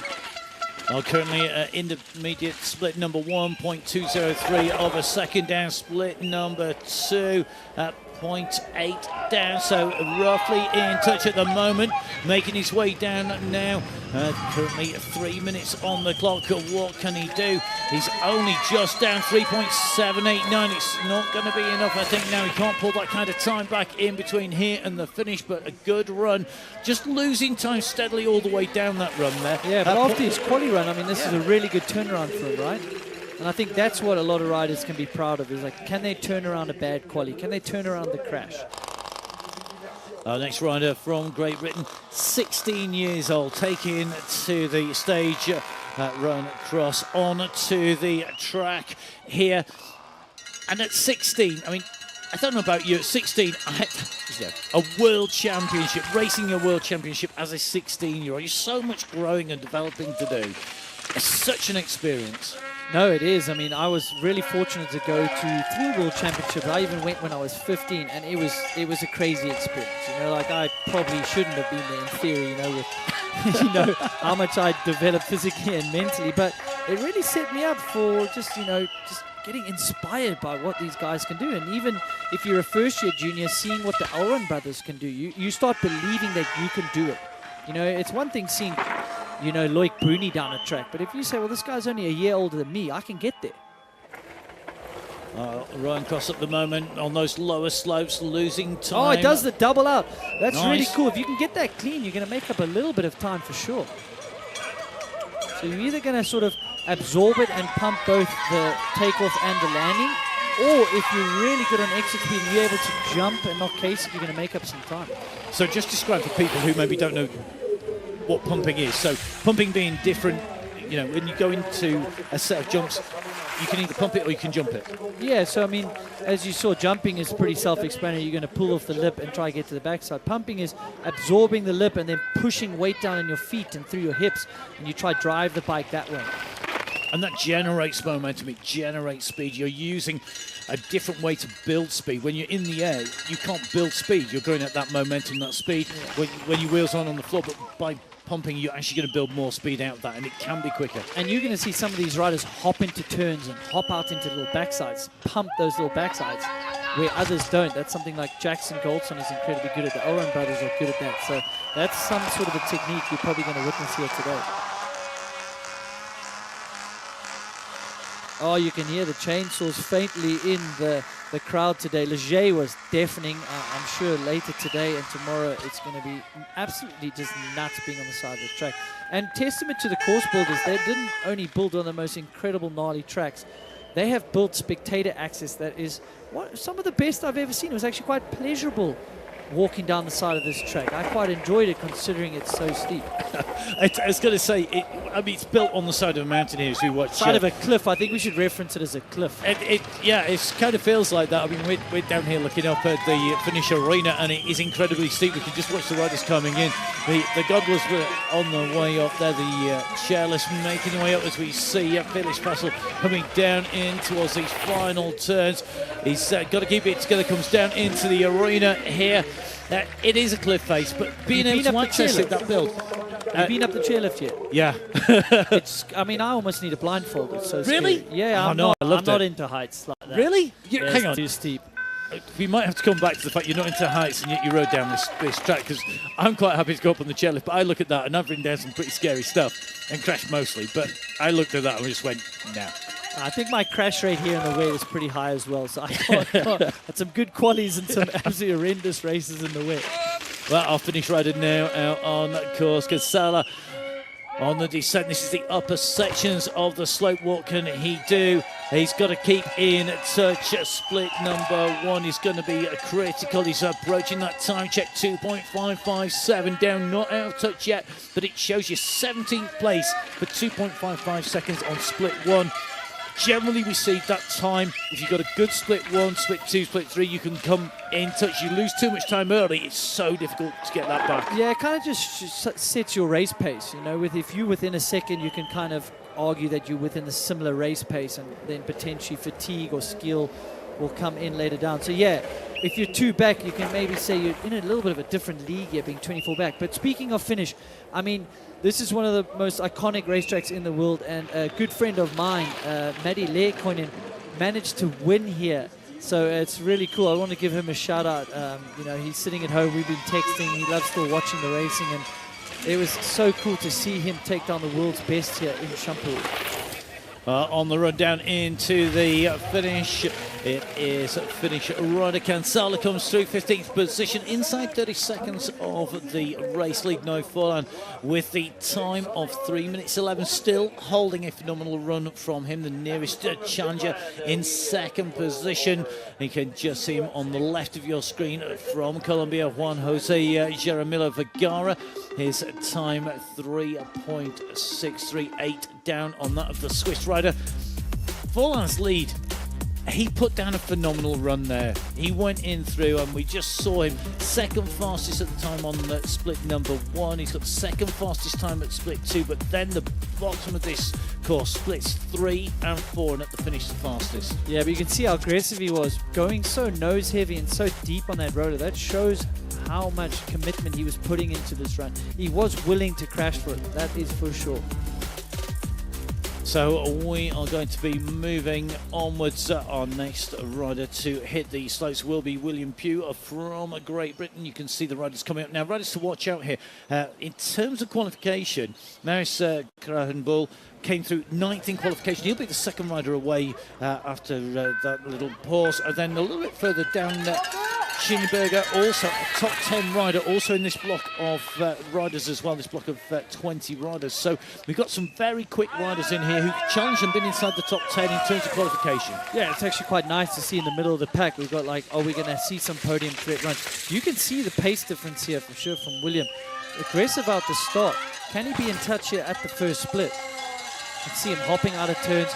Really good on the brakes there into that steep section, not going too deep. Yeah, in touch, 0.3. I did think the aggression would pay off. Setting up nice and wide there, little hesitation there. But this is a section that could just unstuck your whole run. You know, if you crash in the steeps, you're not going to make that much time up in that section, but you could lose it. So you can see split number 1, just under 4 seconds down. Made a little bit of time back into split 2, but splits 3 and 4, 8 seconds. Wow, on both. going a little nose heavy over the finish line. You missed that, man. Sorry, I was so busy looking at the timing screen, trying to read the tiny little numbers. He was going for it. Now, definitely a rider to watch here. Marius Krambull, the rider who took away 9th place in qualification. He was only 13.798 seconds down. As you can see, on the fastest time, what can he do on the course here? What he does at splits 1 and 2 will be critical. Where can he be? Can he challenge that time of Forlan? Forlan's time at split number 1, 27.645 seconds. Very good body position on the bike. I like how relaxed he is. You know, it doesn't look like he's trying too hard, but he is carrying good pace here. Yeah, he's up. 0.1 up. So this is going to be something we need to look out. It's a Swiss rider. They've done training camps here. You can see that he knows exactly where he wants to put those wheels. And the course was open here for practice to ride. We're just taking a little look further down now here with Krambull. He's lost time on that between splits 2 and 3 there on that long middle section. Pulled it back. He did the jump coming out of the woods. It looked clean. 0.2. Very calm and collected. You can always see like it's in slow motion for him. Going deep there, so carrying good pace. This could be a hot seat winning run here. What can Marius do? 0.272 of a second down, he goes over the line, 0.607. Oh, Fowler can hardly believe it, but it is going to be 2 Swiss riders on the top 2 seats. Moving onwards from here, big hugs and congratulations. And that means now it's going to be Forlan, Krambull and Jeremy Vergara on those top 3 positions. Stan Nisbet, the next rider to drop in. Great run from Krambull. We saw him come down. I mean, he had the fastest time and holds the fastest time coming down. Split number 1 was good. Split 2 then lost a little bit of time, but he was hovering within a second or so. And being in touch and then being able to pull in that final may well be the way you've got to go. You just can't lose anything hopping here. into the turn there. That's a rider I only saw a few, elite riders do. So Stan Nisbet on pace here. Yeah, he's within touch. 6. So coming into the steep section, goes for that far rider's right. Gets it pretty clean. Man, you can see how tough that is. Trying to hop out of the rush and just keep his traction as best as he can. Can he go for the high line here? Yeah, that's the really high line. Look at him hop out as well. Carrying good speed there. What are the splits going to tell us? Well, coming through split he's dropped a lot of time there between 2 and 3. You said a lot of time. Huge time there. 5 seconds. I mean, it's the longest split of the track, but still. It's a lot of time he's lost there. Maybe something went wrong because he's kept it together between 3 and 4. Or that section, you do find some riders good at the start and then maybe pay for that effort and then come good again. We do see that, riders talk about that going well early, then the middle having a bad patch and then coming back good. Nisbet not to be top 3 for him today. He drops into 6th place at the moment. 3 minutes 16.99 his time, 5.914 seconds down, leading trio of GB riders Nisbet, Cross and Pugh in 6th, 7th and 8th position. Ahead of him in the top 5 at the moment, Kalisek in 5th, McCready in 4th, Jeremy Vergara in 3rd, Krambull in 2nd, and Forlan a top spot at the moment. So Nathan Dewell-Wilson, the next rider onto the course. Can he match Nisbet's time? Can he go ahead of the 3 GB riders in 6th, 7th and 8th position? Yeah, so lost a little bit of time there, 1.9. It's like, that just shows it's like a little bit different race pace compared to the guys in the hot seat if you're going to lose that much time at the top. And it didn't really look like he visually made a mistake. Oh, it's treacherous down at the bottom. And not to mention, heart rate's been high for a long time. Arm pump, you've been on the brakes most of this track. Your forearms just start pumping up and then you're not able to monitor the brakes how you want to. You're not able to manage pulling them. You either fully lock them or you just got a potential death grip. And that's going to end in tears out here. And for these younger riders, a lot of the World Cup courses now are courses where you're not braking as much, where you've got multiple line choice, maybe more so than is here at Champéry. And these riders won't have had that experience maybe that allows you to deal with what is an intense, full-on braking course like this. You know, they just don't have that depth of experience because they are so young. Yeah, absolutely. Another youngster, another 16-year-old taking to the start, this time Felix Griffiths. He's going ahead of Patrick Ward and Gregorio Arnold. They're the next riders, riders to take to the course after Griffiths. Griffiths on the top there. So what he lacks in experience, hopefully he can gain that from Steve Peat, from Jackson Goldson, from Laurie Greenland. Riding on the Santa Cruz Syndicate, that's a heavy weight to have on your shoulders. But looking good here at the top, looking attacking as well. But what a set of people to have in your corner. I mean, yeah, you know. And he's in touch here, point 2. Yeah, you couldn't ask for a better bunch of guys for sure. Okay, so a little hesitant here down the right of the Chunder, but making it look clean, making it look good. So it goes middle there, stalls a little bit.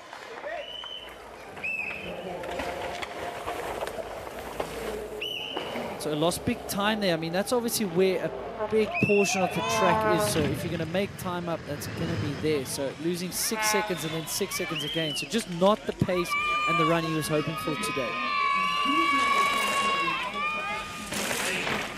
That shows you how good that run from Forlan was, because between split 2 and split 3, that's where he went quicker. It then held it to split 4. So interesting to see the way this is developing at the moment with Forlan's mid-run, really setting the foundation for him leading at this stage as Patrick Ward from Australia to drop in.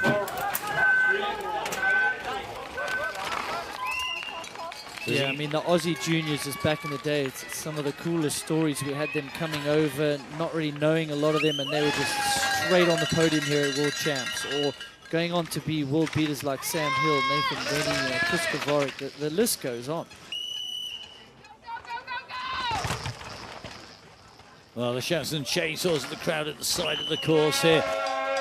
Intermediate one, what time's he going to do? He's down 1 second, and we know how damaging that can be. He's already got to keep on this if he wants to be inside, I think, the top 10 realistically, losing a second at the top. Yeah, so second-year junior, Ward out here. Definitely a lot different conditions to somewhere you would ride in Australia. But hopefully you can channel a little bit of... Oh, no! He has not channeled Sam Hill there. Absolutely huge crash there, jackknifing into a berm. Just got the braking all wrong and just pushed the front. Well, he's back up. He's just got to find... I think recover some breath and then get the bike out, the catch netting. It shows you just how important not just the netting is, but the marshals and the team are out and round on the course. A massive organisation. Every downhill requires a huge amount of volunteers, a huge amount of experienced people, and you can see just trying to get the bike out is in itself a task. And you've got to say a massive thank you to everybody who makes the race happen, from the commissaires at the top, the timing teams and all the volunteers here, because without them, we just couldn't do this. No, I mean, that was one of the key things to do, is not get caught in the catch fencing in qualification, because that you could probably have a crash and make it in, but you have to have this netting here. It's so professionally done, and it just would be treacherous without it. The fall and the consequences of coming off course in some of the sections here. I mean, there are big rock faces on the side. I mean, you talked about a cliff. It's no exaggeration. I mean, no, they're racing down a cliff. You get the wrong line here, and you're going to get airborne. Yeah. No, it's just an incredible region to ride in the Swiss part of the Porte du Soleil. Done many a training hour here back in the day, and a lot of the riders can base themselves out here in the summer, in the break. You know, there was a big break in August. You know, we'll talk about it tomorrow. Oh, that's another guy coming a cropper there. That's a really good placement of that fence. Yeah, it's. I wonder whether the course has just changed a little bit. Maybe somebody's just dislodged something. You know, if you know what it's like when you ride, you hit a big rock and it's been dislodged, you're going to know about it. Then the course has changed, and if you lose something major on the course, I mean, his time splits are not that bad despite that stall, and it shows you. He lost time, but he didn't lose maybe as much as we would expect. Yeah, I think it comes from like the drying conditions. It's finals, you're going to push a little bit harder. It's maybe the driest of the week, so you're just going that extra little bit speed into the turn. You get your braking a little bit late, and then, you know, that's all she wrote. And that section, it's dry. It's out in the sunshine. It's going to dry quicker than the woods, as you said. Not to be today. Next rider from Spain about to drop in here. This is Nacho Ballester Ferrer. What can he do here? His qualification time just inside of 20 seconds. That fastest time in qualifying set by Till Alron. The fastest qualifying time of 3:14.753. The fastest time so far. No Forlan with a 3:11.083. Yeah, so coming with a 17th in quali, I mean, that's nothing to sort of be afraid of. You know, you can potentially push, get into that top 10, like you said, or some of these riders. Is that their goal? You know, the top 10 at Junior World Champs is a really cool feat.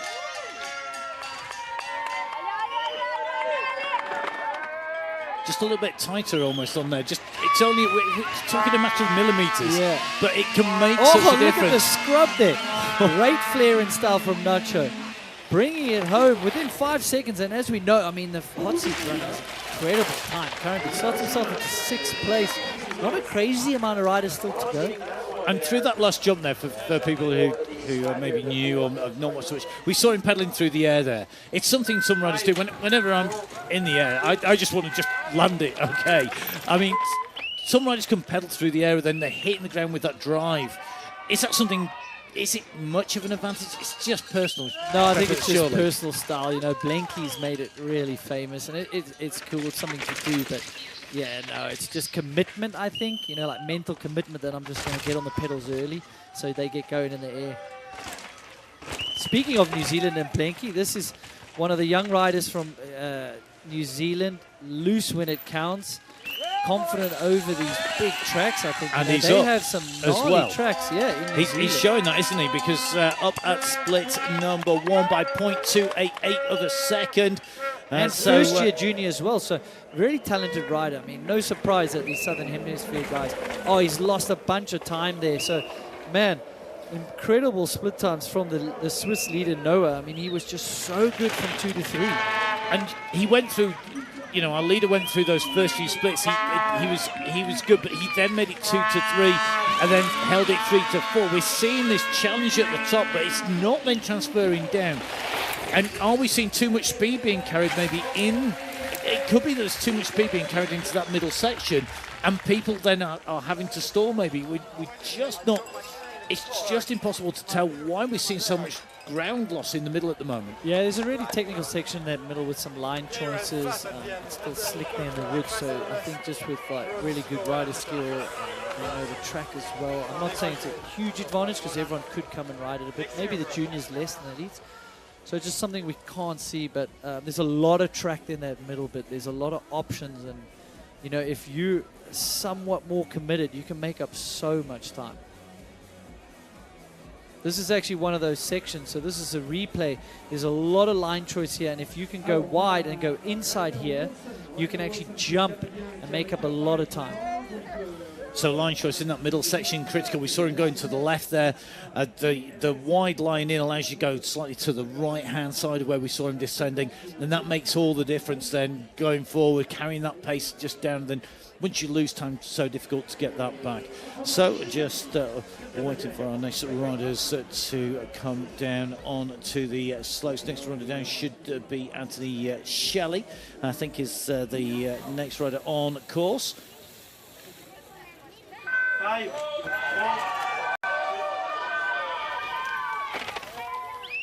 So Shelley's time just outside of 30 seconds on the fastest time of Till Alron. Both Alron brothers within 0.144 of each other. Yeah, lots of domestic podiums back home. Not seeing a lot of him on the World Cup stage and results to look for. So it's nice to see him here up against some of the guys that are regulars on the World Cup circuit. So within touch, really good first split. 0.6 back. I think if you're within a second here, you obviously have some good race speed. Then, what about your fitness? What about your technique in those middle sectors? Opts to go high. Nice and clean out of there as well. So really nice and neat riding style here.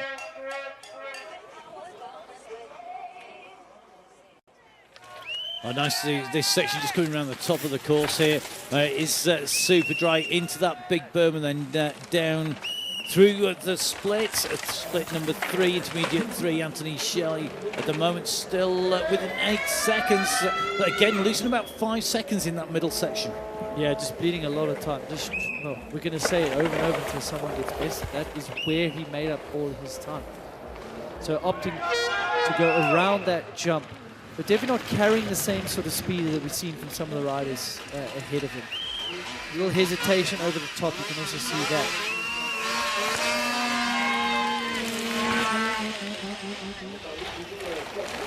So Anthony Shelley on the way down. You can see that time of 4:3:11 safe for now. Within 10 seconds, goes into 12th place.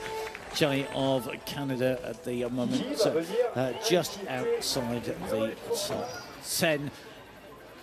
Now, next Australian rider on the way down, Lachlan Roberts. What can he do today? How close can he be? Can he get in front at split number 1? That's absolutely critical here. Being in touch and then holding it between splits 2 and 3. Will we see that trend being reversed with riders losing 5 seconds or so in that split from split 2 to split 3? Can Roberts be the rider to change the fortunes on that part of the course? Yeah, it looks like a nice rugged Aussies aggression. Yeah, I love seeing this style. Reminds me of some of the guys back in the day.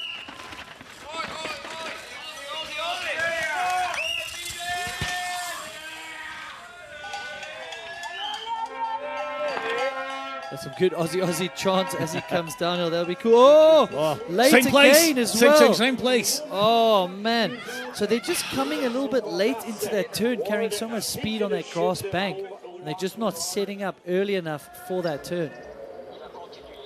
Well, that will have cost time. Not the worst amount of time lost, but you can see reflected in those split times from split 2 to 3. It's not 5 seconds this time around. He's lost 22 seconds or so there. That's just... Once you come off the bike, though, you know it's game over. Yeah, it's such a bummer. I mean, it's just pretty deflating when you're trying to pick yourself off the ground. And then if you've got to go and pick your bike out of a fence, I mean, that's just demoralizing. But as you said, I mean, this is about experience for a lot of the riders, you know. You've got to hold that head up high. You've got to on one of the gnarliest tracks ever built. It's just lessons learned for the future. And it's all experience. It's in the bank. It's there. If we come back here in the future into the World Championship, World Cup, you know that if there's another course that comes out that's super steep like this, then you've got that memory in there. And of course, you've got all that experience to draw on in the future. Now our next Czechia rider onto the slopes, Povolny at the moment, dropping in, heading towards intermediate split number 1. It's that right-hand turn through the split, 1.347 seconds down, 18th place. And it shows you we're really packing the riders in here, aren't we, Andrew? Because we've got a lot of riders. I mean, 1.34, 8 is the equivalent of 18 places. It's huge. Yeah, it is so big. We're going to see those times get a little bit more clumped together. We've got 60 of the world's best juniors here today, hurtling down this track. Well, making up a little bit of time between split 3 and split number 4. Then it's a run into the finish. What can he do? Can he improve once again? He goes into 13th place at 10.342 down.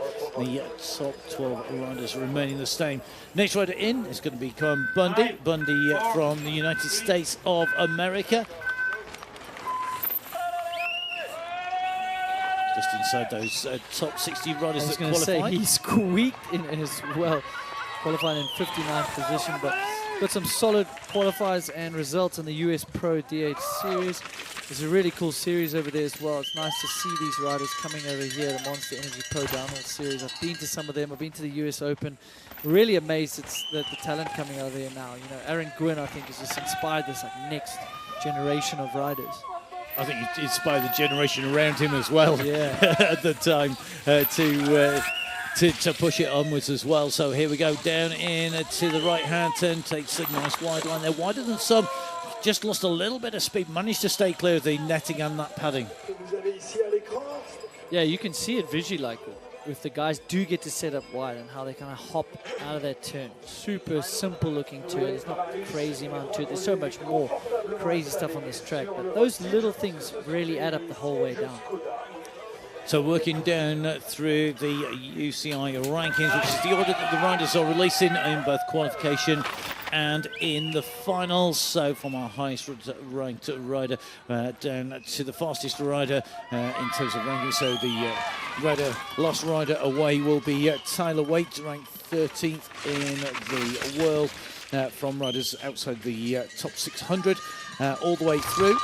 The riders have to qualify, and from the 77 riders in qualification down to 60 riders into the final. And Matteo Quist at the moment. Splits we've seen in a while. Nice. I did think he was looking really aggressive. He's actually getting quite low to the front wheel, which is a little different to other styles down here on a steep track. So is he going to be able to conserve energy in those arms and that upper body with that type of riding style? As the track really threw it around down, that corner there. You can see the bike going down just that bit low, not taking such a wide line. Super. Yeah, that is super tough. That turn that everyone's been crashing, I can see why it's happening. There's a big G out and then you're coming out really quick.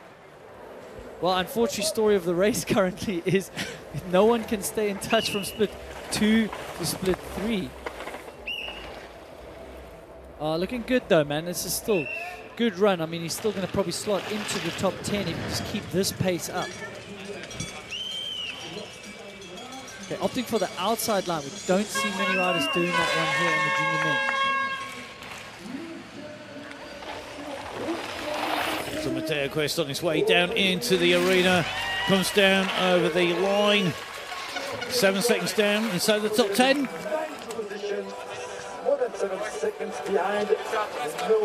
So Matteo Quist goes into 9th place, 7.146 seconds down, followed by Augusto Venning of Brazil, the Brazilian rider, breaking the top 40 in terms of qualification. Can he improve on that here as the sun continues to shine here in Champéry in Valais in Switzerland, the 2025 Junior Downhill World Championships, and the Brazilian dropping in towards the intermediate split point number 1. Yeah, thrives in the dust, but I mean some very difficult conditions here today for the Brazilian. Maybe a little fish out of water here. 1.6 back already. That's going to be a challenge. What can you do in the steep pits? Man, you can see how that bike is dancing around, but keeps it on 2 wheels. And just starting to see more and more dust coming up from the back wheel now as well under braking. Oh, you see, I mean, you noticed that little like hesitation, little stop in that turn. You're just going to waste so much time, unfortunately. Well, you can see the time splits going out from 1.6 to 5.9 to 11 seconds. By the time we got to split 3, split 4, he goes through, only loses a 0.28 of a second there, but it's already on top of those 11 seconds. That's going to make a little difference. Yeah, he's still pushing it, man. He might be ways away back, but still pushing it. This is his world championship. Commitment. Commitment. That was commitment. Shake of the head, though, there as he comes through a 15th position as he hits the line now. Next rider to drop in, Lucas Didora of the United States of America. So second-year junior with some strong finishes in their domestic series. Yeah, looking good for sure. Nice and fast, committed here at the top. And we're going to see his countryman later, Asa Vermette. Does he have what it takes to take on the Elron brothers here in Switzerland? He's got a title to defend. You know, he took that title in Andorra. He's going to want to be up there. At the moment, though, it is Lucas Didora who's half a second down at split number 1. Now, that wouldn't necessarily always be decisive. Half a second in Leger would have been there. You'd have been in contention, but half a second here, it's almost enough, isn't it, to write you out. It's so hard to pull that back from here. Yeah, very tricky for sure. It's nice to see some other parts of the track here. This is like in the midway section, one of the famous turns that Sam crashed on. And here are some of these options you can take. Nice. This is I great love that to see over the roots there. So very wide line. We're going to potentially see some other lines develop here as it dries out. And what people often don't see, and we don't necessarily see here in the commentary box, is that setup. Because what you're doing lower down is often set up much further in the slope, so it's like playing chess. You're thinking moves ahead. Yeah, definitely. You're almost working backwards up the track. Where do I need to be on a certain corner? How much exit speed do I need? If you don't need a lot of exit speed, you can ride like a tighter line and just get there as quick as you can. If you need exit speed, you've got to sort of maybe go for a wider line that can carry way more speed to the next section. So yeah, it is a chess game. You know what? It's almost like where do you want to compromise sometimes in some of these sections. Well, we just saw Dodora go into 7th place. What can this man do? He took 8th place in qualification. We're going to see what he's going to do here. This is Raul Scheenberger on the descent now.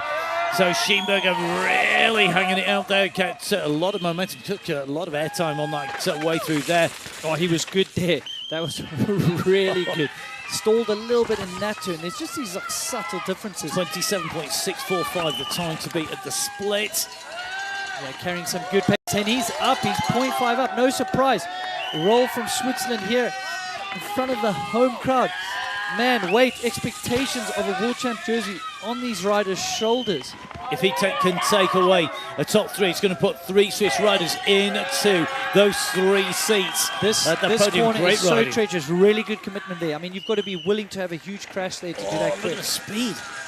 He's carrying so much around there, just doesn't look to be losing time. He's not, he's gaining time, 2.6. Huge time. All right, so going for the wide line there, which means you've got to go wide. What are the splits going to tell us? Has he been able to maintain that? Oh, a little stall there in that turn.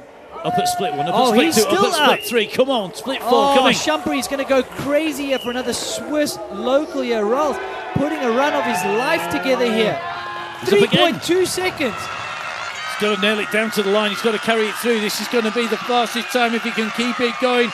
Surely he's done enough to take away the hot seat. Has he done enough to hold off the Auron brothers? Oh, so much pressure on these local Swiss riders. He is delivering here. Big run. He's going to smash the time. Superb run. 3 minutes, 8.019 seconds, 3.064. Goes into the hot seat. The fastest time from Raul Scheenberger ahead of Noah Folland and Maris Karen Buell. Top 3 riders, all Swiss. And it does take one Jose Jaramillo Vergara off the hot seat to 3rd place and down. So he will be watching from the sidelines now rather than in one of the comfy seats. Oh, this is going to be a tough run to follow. You know, that could be a podium run. Who knows? Because what were these Swiss guys hiding? You know, some of them not qualifying as fast as we would maybe expect, considering they're able to throw these runs down on a drying course.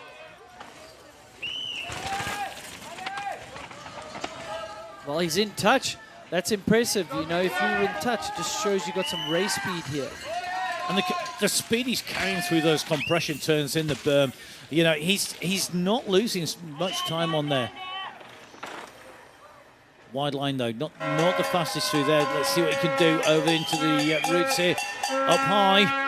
Oh, it's actually so hard to describe how challenging and treacherous that turn is. There's these rock slabs that are constantly wet, and then there's a bit of dirt at the top that you have to slide into.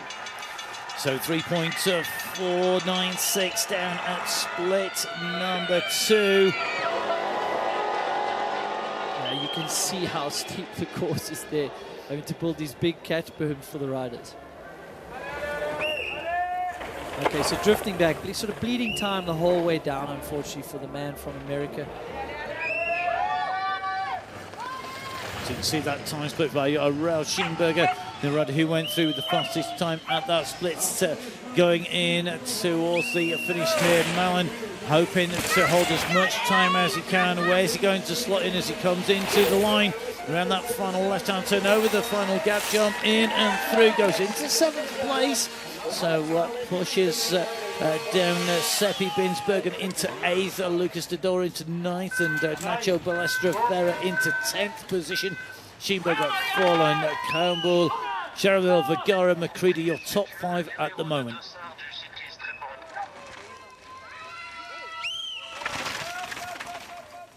Well, some steep sides to the fjords of Norway. There's, I'm sure, plenty of steep tracks for Hadlef to practice on, but has he got this course dialed? I mean, they've hosted some great World Cups and World Championships, funny enough, in Norway and Hafjell. I was privileged to be there. Incredible landscape, incredible country, and yeah, talented riders as well. And having ridden there around here, similar style of course? I'd say some of the terrain, it was quite slick. It rained there, so I think the traction they'll be used to, but it's just so difficult to get used to just the magnitude of the style of track. It is a little bit of different riding style. Just being on the brakes so much. So a lot of courses you're trying to generate speed. Here you're trying to just lose speed, like, please can I slow down? I'm not slowing down as much as I once hoped, Well, straight over the top and into that turn there. Interesting, just straight line. I mean, we were seeing earlier on riders going the wide way round, straight over the top, but no messing around, but still losing time. Nearly 14 seconds down at split 3, coming in towards split number 4, and then that run into the finish for Nikolai Grip Haglef of Norway as we make our way down through the race field at the moment. Well, we've been spoiled with weather here, man. Incredible. Meant to be sunny tomorrow as well. So this course will get faster, it'll get drier. It's going to bring a new set of challenges to the riders for when it's slower and wetter.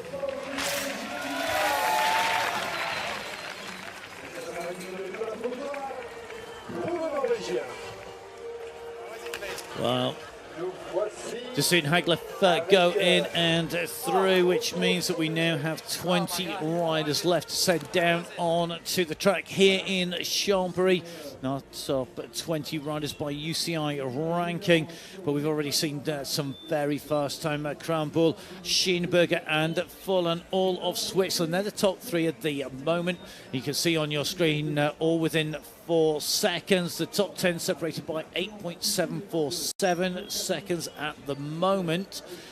The times at the moment, though, very much reflective of a faster course today than we saw in qualification.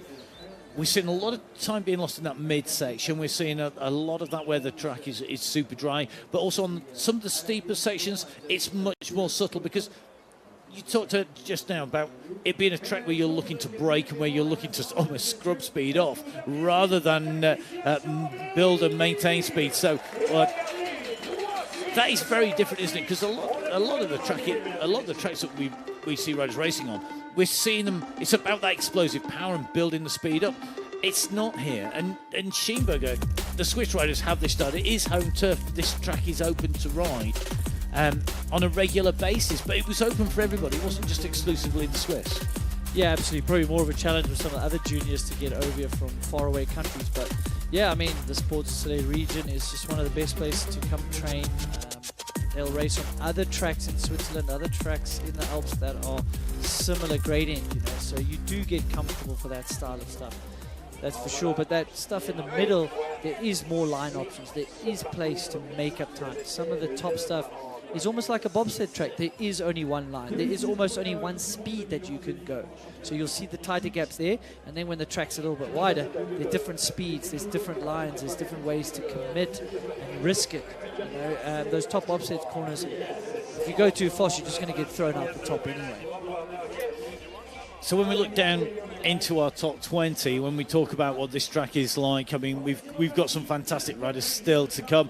Some riders maybe who didn't put in the qualifying, maybe we'd necessarily expect. Bodie Burke comes to mind, winner of round 2 of the World Cup. Definitely a rider to watch out for. He's going to be coming up. He's 15th to last rider to go. When we go further in, Zach Bradley Hudson had a good qualifying. He was 7th. He'll be our 9th to last rider to go. That we're now inside the top 20 riders away as we go on to the course. And fittingly enough, he qualified in 20th. So Sterling Stevens McNabb, brother of Lockie, who's been looking blisteringly quick here. So can he use some of his brother's experience? What will we see from that? Okay. He's in touch, 1.2 back. As you said, he was 20th in qualification, so definitely a respectable result there yesterday. These New Zealanders are so gifted on a bike, really, really talented. maybe not riding as many steep tracks. Oh, and a big mistake there. And that's race done, unfortunately, man. That happened so quickly in one of the quote-unquote simpler sections of the track. Yeah, I love the fact you air quoted with your fingers there. The fact that this is simpler, because none of this is simple. Yeah, no, it definitely isn't. It's all relative, isn't it? Yeah. Comparing this slick, steep turn to another slick, steep turn here. Well, quickly back up onto the bike. You see him scrambling back up to grab the bike and continue the run down, and still want to put in the best performance he can here. Just inside 18 seconds adrift at the moment. The drone just chasing behind. Great to see the speed of the riders when we follow with this drone cam here. It really gives you an impression of the speed that the riders are carrying, the pace that they're carrying through here.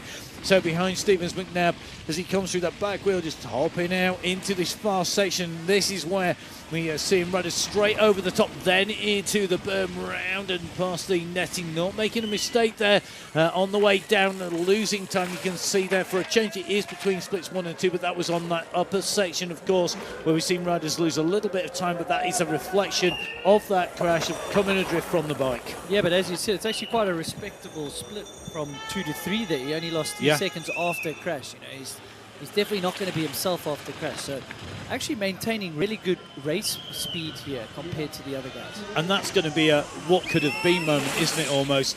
Because when you're carrying good speed, you do great on all the rest of the run. And yet that one moment you're thinking, what if that hadn't have happened? Yeah, and you can beat yourself up about it, or you can take the positive and go, do you know what? The rest of it was great. Yeah, and that's, as you mentioned, that's definitely a learning experience as well as something you can take away. You can look at those splits. I always say to riders, like, make sure if you're not hurt, try in the splits. Let's compare what your race pace is and what you need to work on for the next world champ, for the next race. So next rider out on to, of course, it is Nathan DeVoe. The riders at the moment on 2-minute time gaps between each of our riders at the moment. It will change to 3 minutes when we move into the last 10 riders to go. But inside the last 20 at the moment with Nathan DeVoe of Great Britain. But adrift at split number 1. Adrift by 1.318 of a second. Yeah, so good in the wet conditions. No surprise from being from Great Britain. You're making out that it rains all the time in the UK, mate. I don't know. I often go in the summer, so I don't know what you're talking about. It still rains in the summer. I think there's a reason I don't go back in winter to visit friends. Yeah, it is somewhat wet and slippery. Yeah, it is. And as we mentioned, there's super inconsistent conditions here. It's greasy, you know. There's a bit of sort of peanut butter dirt on the ground. And then you go into the open, it's super dry, so you've got to push there. Then you've got to tone it back. You've got to sort of go, okay, that wood section you can push. That wood section I've really got to survive here. So there's an incredible amount of racecraft that goes into this track here. It's not just one style of strategy that you're going to use today. Well, Nathan DeVoe on the way down here in the dry here today in Switzerland, in Valais, the canton of Valais, playing host to all of the mountain bike world championships here in this long raft of championships. And in the junior men's downhill, just seen DeVoe come in and through. Our next rider ready to go is going to be our Greek rider. So Lucaris on to the slowest qualification time there, drift by 45 seconds, so be looking to make up positions from qualifying. Can he improve on that position on the way down here? Keeping it relatively low there as he came over, just saw a number of riders carrying more pace, travelling further through the air. Yeah, I mean, his bars almost seem maybe a little lower than some of the other guys have set up, a little lower rise bar. I mean, he's definitely going to be a little fish out of water coming from Greece. I mean, I had a lovely beach holiday there, but I wouldn't say that it mimicked this style of track. So something he's going to need to sort of come back to, come train here, get some experience to get up to the race pace of some of these competitors. Oh, neat through there, though. Very neat through one of the really sketchiest turns on the track. Ah!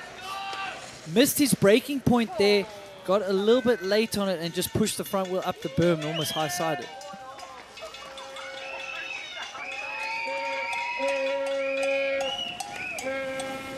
So hard on the pedals here. This is somewhere where I'd almost want to take a little bit of a break, just like you're not going to gain that much time by putting in huge pedal strokes. So maybe a few soft pedals, try drop the heart rate here before you get into these crazy steep lower slopes. You've done most of the hard work here, and as I say that, commentators curse. That it's like that berm is almost sort of over vert, so if you're a little bit late into it, it just jars you and you just go straight over it into the fence.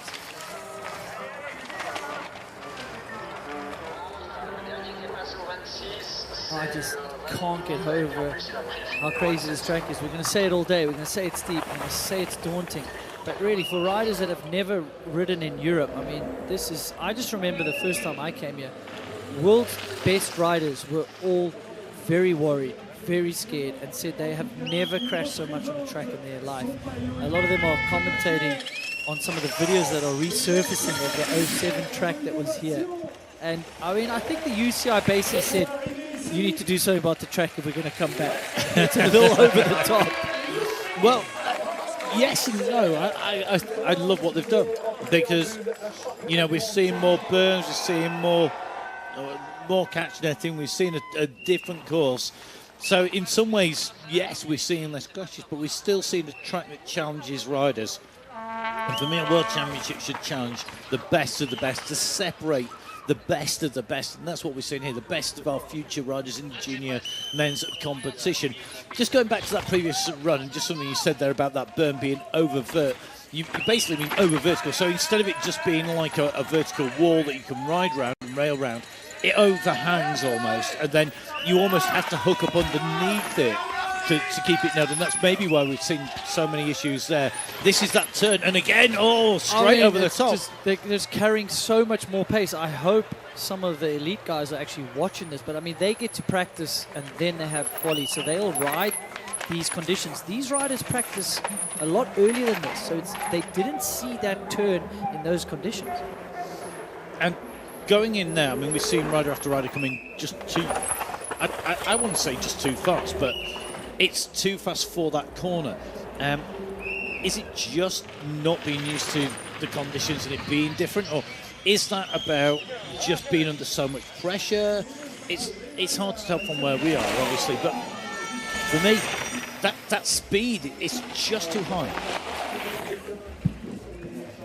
So just coming in through the finishing line, you can see Brik van Dijs goes through 15 seconds down. The sections just not playing out to his advantages. Luke Mallon from the United States of America is going to drop in. Here we go. Champéry goes through. So, Andrew, when they're carrying that too much speed into the top turns, I mean, we've got this upper section, and this is about setting the foundation, not losing touch here.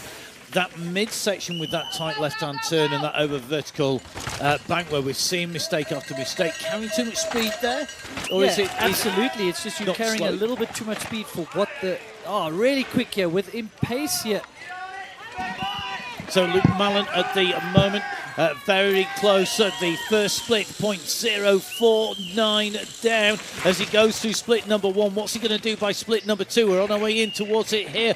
Left-hand turn, very nicely through there. The clock is ticking though. He's lost time. He has lost time between split one and split two. So 0.049 down at split one. Split two, 2.3 seconds down. So that is a big time loss on the upper section, and now through split three, 6 seconds down, just losing time on the way down each and every split there. No obvious mistake, but just losing a little bit here and there all the way down. It's just enough. Track speed. And that was just a little bit of hesitation in that turn, sort of not looking far enough ahead, and he just went offline there, man. They made it through the tricky turn that we've been talking about so much, where the riders are just carrying so much space. They're committed on a race run. And when you go into turn a little bit too fast, sometimes you just grab brake at the last minute, and that pushes the bike vertical, and then you can't turn out of the turn. So the braking force flipping you up and pushing you the over. bike vertical, yeah. Well, Luke Nolan still, I mean, even despite that issue, 14 seconds down, he makes his way in through for the United States of America. Our next rider onto the course is Bodie Burke, the rider who did take that win in round number 2 of the World Cup. What can he do today? He wasn't inside the top runners when it came to qualification. He's going to need to pull something special out now. Yeah, this is where you want to just breathe. You know, that wasn't the qualifying section you wanted, but you can see how aggressive and attacking he is. I mean, he's making mistakes, but he's still going for it. He went super high there and almost too high a line round. Has he got enough pace? He's within, what, 0.12 of a second. He's in touch, but he's not up. And we've seen how that top section sets you up for the middle section. Yeah, I mean, he's very aggressive. He's really punching into his turns. And some of these turns, you've got to have a little bit more laid-back style, because otherwise you unsettle the bike, you unsettle the suspension, you lose grip.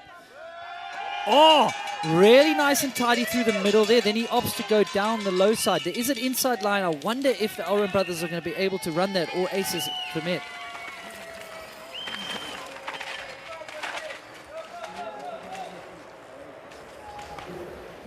Yeah, so pushing hard, yeah, just almost overriding the tracks in places. It's such a fine line to be aggressive, but really keep the traction, because it's not like other tracks where like the harder you push, the faster you go. Here, it's just such a fine balance. It's almost like there's speed available for everybody if you want it. You don't need to push for it, and when you push it, you overdo it. You almost oversteer, you overthink, you almost steer yourself out of the rut. You almost push yourself over. Good time though, he looked to be on the edge, almost over the edge so often. Sub 5 seconds down, goes into 4th place at Bodie Burke of the United States of America, not to challenge the top 3 here today. As we see our next rider onto race route for France, it is Malo Rocher, who makes his way down, heading for that first time check. Whoa, going a little bit deep there. So we've had so many famous French riders in our sport. The winningest nation here at World Champs by far margin. Winningest? The winningest. Isn't it? Yeah, I guess we have it. The nation that's won the most? Well, I can make up words. I mean, yeah, why not? You guys are forced to listen to me. If I say it with confidence, surely it's a word. Yeah. Don't worry, plenty of people have been getting away for that for a long time. Okay, Malo Rocher on the way down. Look at that. And just hesitation there, jabbing on the brake, stands the bike up. You're going to lose some time there. And you can see that reflected in the time, 6.479, down 28th place. And top 30 riders separated by about 7 seconds at that point now. This is that fast section where it's been catching riders out. This is that jeopardy moment. Risk and reward over the top, carrying pace. Takes the left-hand turn, maybe a little bit too circumspect there. Just not carrying the speed. Time check number 3, 10.281 up at the moment.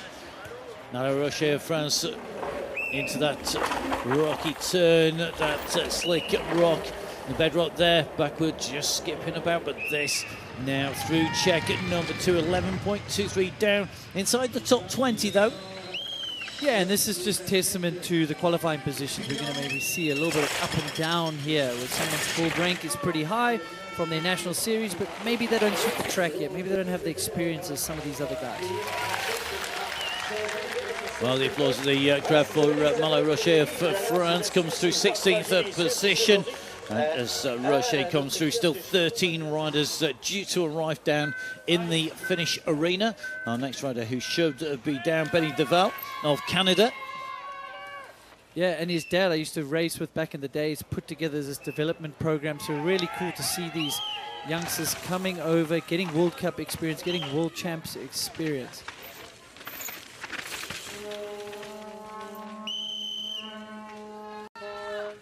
They're putting together like a framework development team, so that's cool to see Nico and what he's doing for the sport. We're going to see Asa Vermette, who is coming later in the field, the reigning world champion. It's going to be a tall order to go against those Elrond brothers.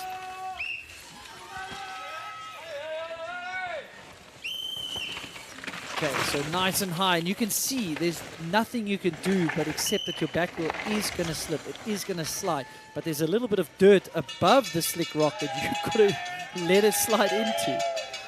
I mean, it's a real gamble up there.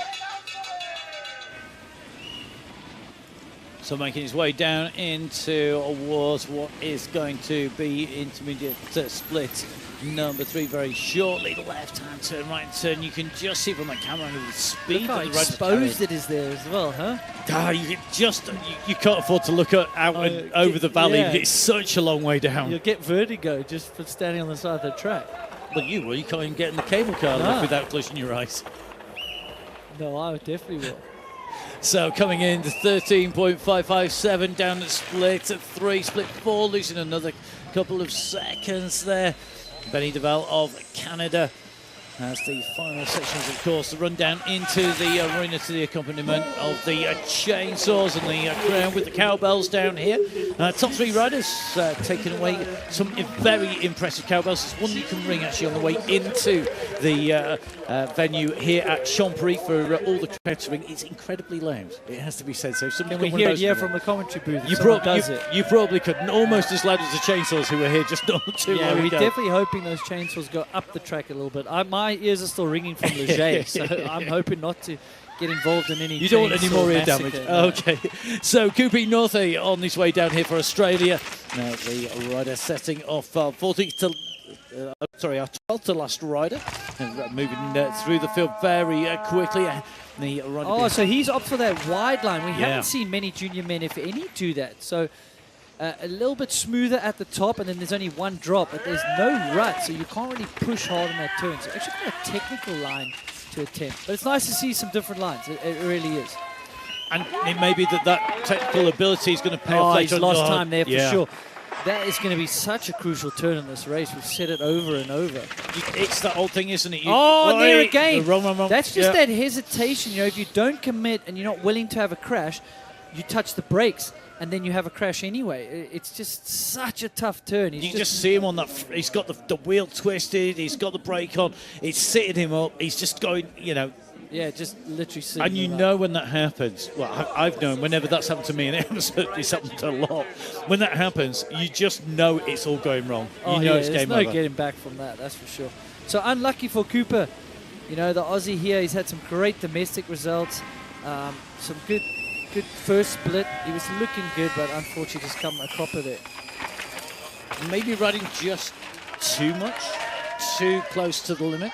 Yeah, I mean, he doesn't seem as comfortable in some of these conditions as some of the other ones, and that's why you're gonna, when you're not comfortable, you're tense. When you're comfortable, you're going to break in the wrong places. So Cooper Northey on his way down, up above him, all riders who have been really in the mix when it came to our qualification, because top 13 riders are only separated by 16 seconds, and they are all pretty much to come. Every rider behind him on the hillside will be a rider who could challenge for the overall. At the moment, Cooper Northey goes in through. Good recovery from him despite that crash, but not to be his day. Today you can just see the dirt on that left shoulder as Tarling Hudson, our next rider on course. So Tarling Hudson onto the course, 11th place in qualification, as you just saw, 15.376 down on Till Alren, the rider who took top spot in qualification. Aaron, not the last rider away, that will be Tyler Waite. Yes, another Aussie that loves the wide open courses. No surprise there. Lives and breathes the dust. Very different conditions to back home, but look at him. He's within touch here at the first split. So there's not many lines at the top, so you're going to expect for people to be within a second of the leader. And this is where you've got to take notice. Can they keep the aggression up? Can they keep the line choice up? Hops it just round there. You just see that hop round there, but just losing speed. In fact, it's reflected on our screens now. 4.5 seconds down at split 2, 6.5 seconds down at split 3, split 4 coming up, and you can see losing a little bit more time. 7.165 down, still inside the top 10. It depends now on how much time he loses between here and that finish line. 57 kilometres an hour through the speed trap. Last turn, big jump, pedals through. fifth place. Made up time on that last little section. They moved up into fifth position after going through split four a little bit down. Not enough to challenge the top three. Fifth place in the Finnish arena at the moment for Hudson Tarling. Fourth place, Bodie Burke. Third place, Maris Crownbull. Second place, Northforeland. Current leader, Raoul Scheenberger. So you can see the times on your screen at the moment between our top 10 riders, still separated by 8 seconds. That's top 10 at the moment. The time from Scheenberger is looking better and better as time goes by. And just as a quick reminder, Crownbull was our 22nd out of 60 riders down. Scheenberger was 38th out of 60 riders down. They were relatively early on, and yet their times are holding up. Yeah, I mean, if you just look at some of their qualifications, they were 13 seconds back, but, you know, Raoul, for instance, was in 8th. And I think today the times are going to be a lot closer together. You know, you're not going to see as big time gaps. Well, the top three just making sure they rehydrate. Whilst they're down there, they'll all have had that drilled in. Raoul Scheenberger has got to be feeling now that time is good. He knows who's coming, though. He knows he's got the defending champion in there. You got riders like Jonty Williamson had a storming qualification in there, and of course the Alron brothers. And when we talk about the Alron brothers, I mean, you know, they are so closely matched. 0.144. You know, it's carbon copy almost, isn't it, time-wise? Yeah, and it depends on the track which one you say would favour them. They're both just incredibly gifted riders. Come from this new school crop of riders. I wouldn't even argue that they've started professionally training yet. They've just got incredible bike skill and very much bike fit. And both the Alron brothers in the top three in the World Cup overall, separated by Tyler Waite, Max lead in the World Cup. From Tyler Waite, then Till Alron, his brother, in third place. Asama in fourth position in the World Cup, and Vermette also qualified in fourth as well. So got to see how they're on the way down. So just seeing these riders just up at the top of the hillside here. First rider should be Rico Maibo. He's going to be hitting those slots ahead of Bradley Hudson, madly followed by Hitman Williamson, Till Alron, then Asa Mavette, Ollie Clark, Max Alron, and Tyler Waite, the last rider down. Waite just behind Max Alron in the overall. Max Alron with 3 wins in the World Cup so far, Till Alron with 2. Away goes the first of the riders, the last 10 riders hitting the slopes, and it is Rico Maibo who's now on to the course. The Estonian rider very quickly up to pace. What can he do? We'll see at time check number 1 just coming up very shortly. Yeah, very impressive to see someone from Estonia be able to qualify in 10th. You know he's not got as much international experience as the 9 riders that will be coming back after him. Oh, look at that high line carrying good speed there. Very unique. 0.7 down at the moment, so not out of touch, but with work to do. Yeah, it looks very composed, very neat on the bike, and potentially maybe not aggressive enough.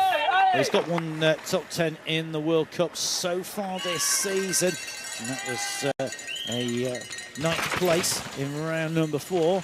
I'm sure he would dearly love a top 10 here today. Can he do it though?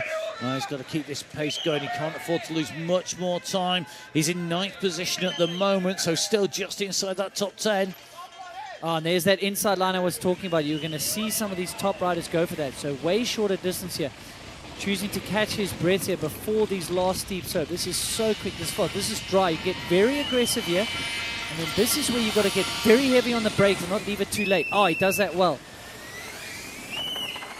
Losing a little bit more time. Only 2 seconds lost between splits 2 and 3, but now 5 seconds out of touch from our race leader. Yeah, it's just testament to how good that run was from Raoul. A little late there on the turn, you can see. Just making little bobbles in areas, having to put the pedal strokes in, trying to go up high there. Little hesitation over the top there. This is just not maybe as committed, as aggressive as what we've seen before this. Very neat, very tidy, but great composure on the bike. Gets in through the finish, goes our Estonian rider, goes through in 5th place. Now, at one stage he was in 9th position there. He pulled that back on those lower slopes. It wasn't a dramatic improvement. There was no one thing, but as you say, just a little bit tidier, just a little bit neater, maybe just conserving a bit of energy for those lower slopes. And here's the interesting highlight. It was really cool. It's technical to get there, so it was nice to see. We're going to see more of that. Just setting up on the route, very tricky, and then going the shortest distance down. So Zach Bradley Hudson out from start. What can he do here? Bradley Hudson was 7th in qualifying. You can see only 13 seconds down. He was certainly one to watch in the qualifying. We're coming into split number 1. The time on this split is going to be critical. Fastest split actually at time number 1 by Azeb Kalinsek, who took that time split. He had the fastest time. What can we do? Oh, he's in touch, he's man. close. That's basically dead even. Very aggressive Aussie style. You mentioned 13. He's running it upside down. There is a famous story of Greg Minnaar when he won his first World Championship. He was 13th ranked in the World Cup, or not World Cup, in the world overall. And he also turned it upside down, you know.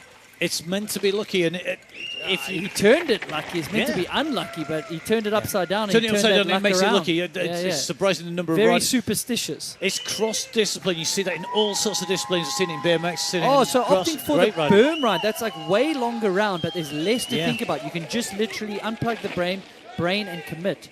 So yeah, it's nice to see some different lines, but I saw some guys timing up there, and it is slower to go berm, berm, berm. So at the moment, Zach Bradley Hudson, split number 1.007 of a second down on the fastest time at that point up over the bridge. The riders going at 3-minute intervals. Now went through the time check. Big on the pedals here, the down. hard-charging Aussie, not stopping for a break, not resetting before these slopes here. Oh, carrying huge pace here. And this is the danger moment. Section. Yeah, carry too much in here. He was composed on the brakes there. He knew about how sketchy that turn could be. And word will have gone back up, won't it, about the number of people having issues on there. You know, they're going to... Oh, no. A little bit of a bobble there. Luckily, it's in a slow section, so you're not going to lose a crazy amount of time. Split number 3 was 3.054. What has that dab cost him as he went in through? Not too much. Not a lot. Yeah. It's in a slow section, so he kind of got going very quickly. He just looked a little bit wide. So Zach Bradley Hudson, who qualified in 7th position, he has got still 8 riders to go to come in down to the finish. He goes to in 2nd place. What could have been, I'll tell you something, even with that mistake, a 2nd place, that is going. He breaks the deadlock of the Swiss in those top 3 positions. Raul Scheenberger holds on to top spot, and it's 2.989 behind for Bradley Hudson. Zach Bradley Hudson,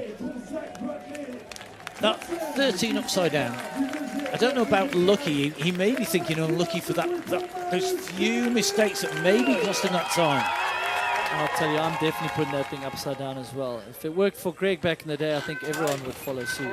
If only we could all do what Greg has done. I think that's true of everybody in the planet. And we wouldn't be in this booth, would we? So here we go. Next rider on to the course. Going down at the moment, it is going to be George Madley at the moment for Great Britain. 12th fastest in qualifying, 15.384 down on the fastest time.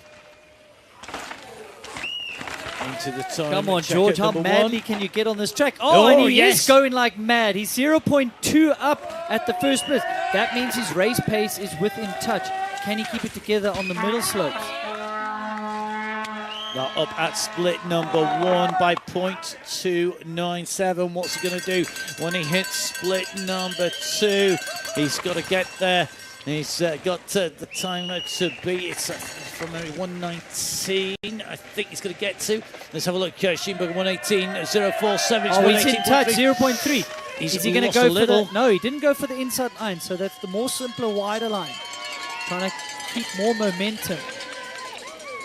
He's lost on the half a second. Atherton Belt drive bike. I think it'll be a really good bike for a track like this, so this will be interesting. So half a second lost between split 1 and split 2, going from being in front to being behind the time. Okay, so hard on the pedals here, but there he's taking a breather. I really like that. Get composed, and then you can attack this whole last section. Really low as well, you know. Getting loose, getting wild. Oh, can he get his braking right? Yeah, Nice. geez, somehow. I mean, I would have guessed that was a man that might not. Oh, he's in touch. This is a big run from the British rider here, Madley. He's on improved. one here. He's improved. It's only a little bit. He's got to keep on improving now. With the aggression we've seen, you would think he's going to be able to push hard to the finish. Okay, so he doesn't opt to jump that. Pedals Oh, through. he's made time back. He's 0.1 up. Oh, a little bit Oh, this wide is there. tense. Oh, he Come looks a on. little hesitated over the top there, but maybe that's just so he can get the bike on the ground and drive forward. Up at split 1, down at split 2, down at split 3, up at split 4. What's he going to do? The time to beat on Madley's the done screen. it. Yes, he does. 0.953. George Madley finally is a man who deposes Raus Schneeberger on the top here. So Schneeberger goes through into second place now. So George Madley, Great Britain, taking top spot at the moment. And behind Madley, we still have 7 riders still to come. Great ride by George Madley. 12th in qualifying. He found the pace, the speed. Absolutely superb, and a very different bike as well, and we haven't really touched on that with the belt drive, but also just in terms of the gearing and the gearbox rather than necessarily how you'd expect it to be on a bike. It's a very different machine. Yeah, absolutely.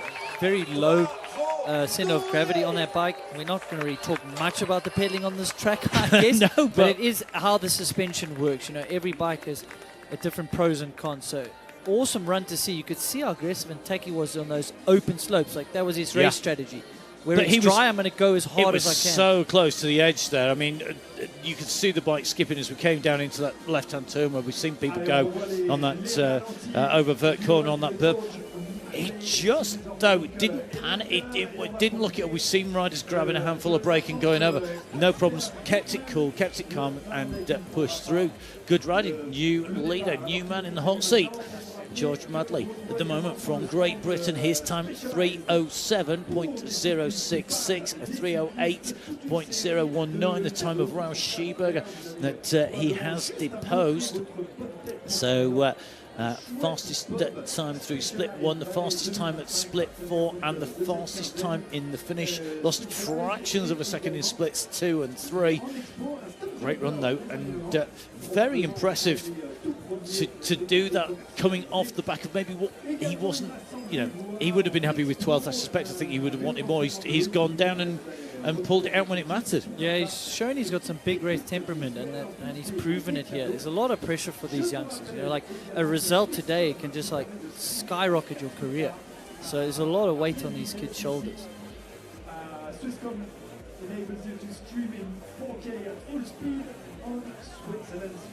Superb riding. You can see the congratulations down in the arena, and I think that is definitely a run he's going to be proud of. Will it be enough to hold on to the top, to hold on to that hot seat? Well, our next riders should be Hickman, Williamson, Tillaran, then Vermette, Clark, Max Aron, and then Tyler Waite, the last rider, to set off from the top of the hill in Champéry. As the crowds continue to build here throughout the course of the weekend. Crowds all the way around the Valais region watching the pump track championships, the marathon championships, the cross country, the enduro, and of course the downhill here in Champéry. Currently, as you can see, in the junior men's final, the top spot being held by George Madley, finally deposing Schneeberger and pushing him down. Good ride by Bradley Hudson as well, pushing him into 3rd place. It was 2nd, but now dropping to 3rd, and long time occupant of one of those hot seats, Noah Forland, now into 4th place. So away goes John T. Williamson, our next rider, heading down. A rider who put 3rd in terms of qualification, 4 seconds behind. What can he do now? And what's as impressive is his first-year junior. Just shows how much talent he's got. The other 4 in the top 5 have both been to World Champs before. They're second-year juniors, so really inexperienced on paper here. John T. Williamson, but a storming run in qualification. The next best rider to the Elrond brothers. and currently lying in what is 6th place in the World Cup. So showing that he's got that consistent form. His best position though, start the season was 4th place. So nice podium out of today there. be He good. was able to hop out of that turn, carrying a little bit of pace. Well, can he get a podium, and what will it be for Jonty Williamson? Takes that right turn. That's one of the faster bits of the track. As steep as this track is, we've also got fast sections built in the middle of it. It's a real miss, isn't it? Because we've got the slow he's of in attack. touch, yeah, 0.3. So into the technical section. Okay, opts for the wide line. So you got to go wide and then wide. There is an inside line that I think could be a little bit quicker, but it's just tough to know if it's dried up enough. Oh, so quick through there. Oh, almost missing the bridge there. Getting backsides here. And close. Looking nice and neat, nice and aggressive here from Jonty. 0.383 at split number 2. Split number 1 was 0.359, 0.383. Gaining a little bit of his breath here before you get into these fast steeps. Yeah, jumping onto the bank there. Very aggressive. Now you'll see him set up. You can see, yeah, nice and early on the brakes there. And he's up, 0.8 up. He is delivering here, the youngster, first-year junior. Oh, stalls a little bit in that turn, but there's really no good way around that turn. So down fractionally, splits 1, splits 2, then that long run. Oh, and he through. makes the jump out there, hard on the pedals. Come on. Yeah, and he's gained another 1/10 of a second here in Nearly a Champéry. second up. This surely is too much to lose. He's got to just push through to the line here, keep that speed Stays low for momentum. New Zealander, hard on the pedals here. One more jump, one more berm. You should see this into the hot seat here for the youngster from New Zealand. Yeah, smashes it. Boom. 0.837. Really, Williamson there, when you saw him coming through the section into that left, where we'd seen that Madley just go all over, he was so smooth through there. That very fast section, just no problems at all. You've got to say, Williamson showing in qualification, taking a 3rd place. What was it that made it that bit better, though, than Madley? What is there one thing he's doing? Is it just all over? It's just constant run speed, but I just really saw like he was really good at mixing the aggression with the sort of composure. You saw how early he was on the brakes after the fast grass section that's dry. He was like, he knew that he had to get on the brakes, so he gave up a little bit of time there, but being not too aggressive. Well, it certainly is rewarded. Jonty Williamson goes into the hot seat. 3 minutes, 6.229 seconds in top spot. George Madley in 2nd position at the moment, 0.837 of a second down. Oh, we buckle up. This is our fastest qualification from yesterday. Till Aaron, 2 World Cup wins to his name. This is just poetry in motion, the way these Elron brothers are able to ride at the moment. Oh, look at the pace he's carrying there. Sets up nice and wide. Yeah, you can just see the pace. Coming There's in, no checkpoint 1, hesitation. Look at that. Lands on the ground so quickly. Oh, he's up. He's 0.2 up. No surprise there. Fastest qualification. 2 World Cup wins this year. He's been a bit overshadowed by his brother, but some would say, depending on the track, he has more of the raw speed. Oh, look at how high he went there. That's what I was talking about. He's gaining really good speed here. Oh, I'm almost speechless. This is so quick in places. Oh, 0.6. Look at that gap with the rocks. Okay, chooses to go wide. So clearly that inside line is not working for the riders. So on the pedal here, Till Elron.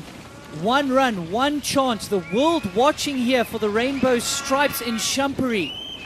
Opting to go low. They were going higher there the whole week. So different line there for them. They've changed that.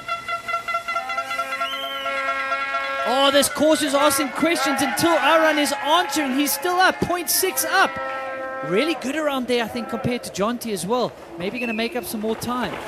So holding time coming into split number 4. This is going to be critical. What can he do? Yeah, He's he got to was hold it good and together. hard on the pedals. Look at the time he's opened made it out of up. that turn, 1.7 up. Why In a did he make small a section. second in there? Yeah, that was so well done. Man, this is frighteningly fast, not just fast. Till Elron, rainbow stripes calling. Can he answer?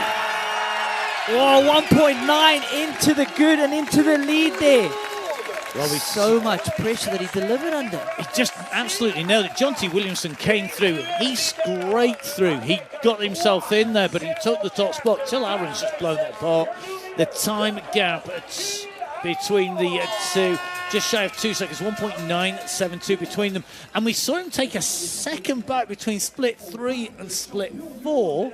That's a section where you just, how did he even manage to pull that out there? Where did you pull a second out in that section? I mean, it was just that one tight right-hander. He just got a little bit wider, a little bit early off the brakes, and he was able to pump out of it, where Jonty stalled a little bit. It's like those small little things. And then the double coming out of the woods, because he was so early on the entry, he carried so much speed, and he almost pumped over the jump and then got on the pedals. Some other guys had to pull because they weren't going fast enough.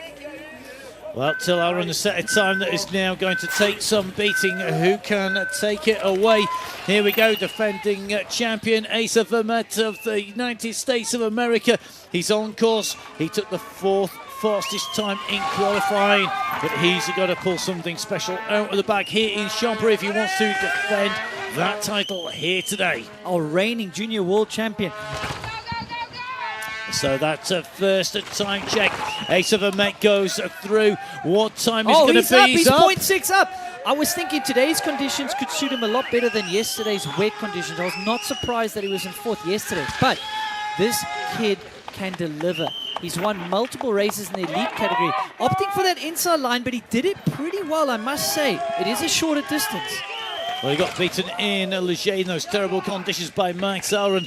He'll put into 2nd place there. What can he do here? The dry is suiting him. He's up at split 1. Oh, he's up at split 2. He's up again. 0.8. This is great. Oh, it takes the tighter line into the wide. He potentially can make up some more. Oh, Ace is aggressive. I think this is more aggressive than he was yesterday. So speaking of showing cards, I think he knew why push so hard yesterday. Oh, no. Pedal on here as well. He's really he's hard pushing. on the pedals, but it's... Oh, I think he's got a rear flat. No. I don't know. It just seemed like the wheel was stepping out way more than I would have expected, but he is still carrying good pace. Well, I don't know what I was riding witnessing down here there. at this pace with a flat rear, surely. Oh, 0.5. He's still up. I think there's something wrong with that rear wheel. I hate to say it, but it is so steep. It's going to make less of a difference here than it will at some other tracks. Oh, no, I hate to say it. That rear wheel is flat.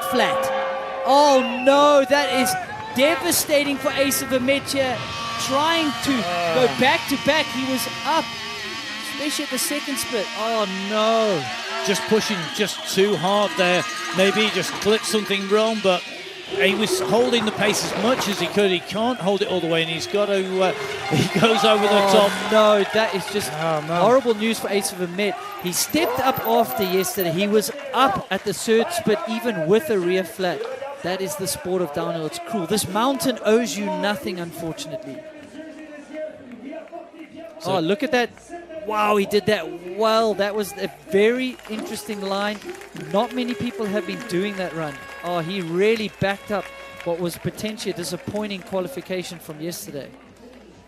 Well, not to be for the defending champion, Asa Vermette, who has a rear tyre deflation to deflate his hopes of defending the title.